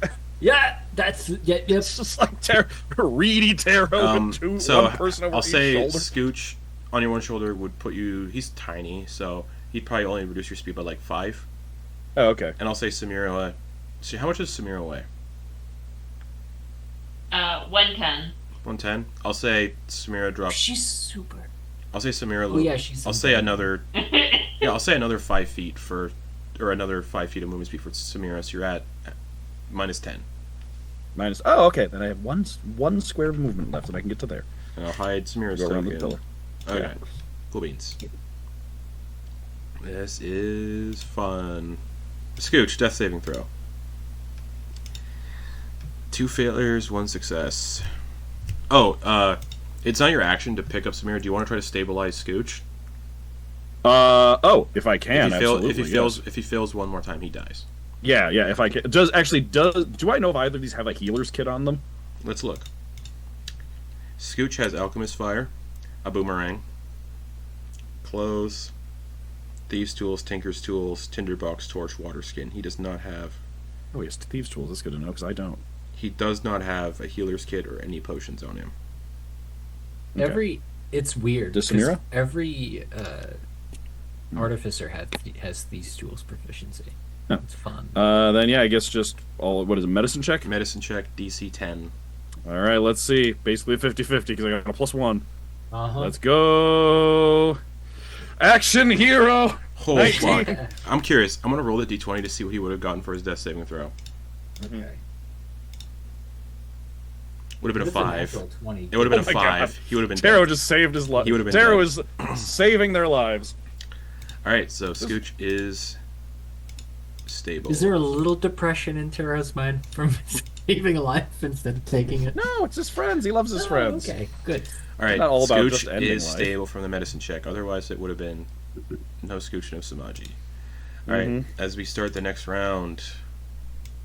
Actually, no, everyone's stable, right? Mm-hmm. Alright, so no more initiative count. What's the fucking people in the church doing as Sumaji's body just continues to float there?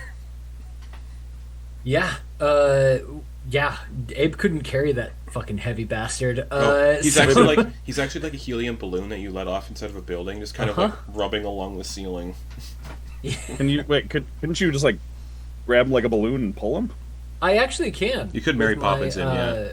I actually can drag him with my Like I said, we're out of initiative. We're not using the map anymore. yeah. So whatever you're With doing, my- you can do. I actually have minor telekinesis. Yeah, so which you can is pull him the along. Mage hand. Oh, so yeah. I can pull him along. So just along Yeah. the ceiling, he's being dragged. Mm-hmm. Yeah. So I'm pulling him towards the Cool. window that I'm about to fucking break with a lot of energy here. Cool. So, Use his head to smash the way it's thick enough. and now that we're not in initiative, the fire is now spreading fast. Just Yeah. all right, you're out. Sumaji floats out and begins to float upwards further. Yeah, that's further. fine. That's fine. You need to end concentration probably. Just bring him down. Yeah. Well, I think I can still control whether or not he moves up or down. Oh yeah. Okay, so yeah, Yep. You So break I'll out. keep him at a regular Sure. base until things Okay, settle. so Yeah. you Tero gets I've to the got 10 window, minutes on busts it with an elbow. and then I- kind of crawl out with. Essentially, I've got a Sumaji balloon. Yeah. And I'm just Yeah. like. Doo-doo-doo. So as you all, And the Tero comes out, just like Tero, as you break out, as Tero breaks out, clambering through the window, the flames consume the whole of the church. And as the two of you, the only conscious members of the party, watch as the church burns. In the distance, where the burgomaster's manor was on the cliffside, it too is aflame. And that is where we're going to end the session for the week. Oh, damn. Lex, think of a backup character, but there are still possibilities.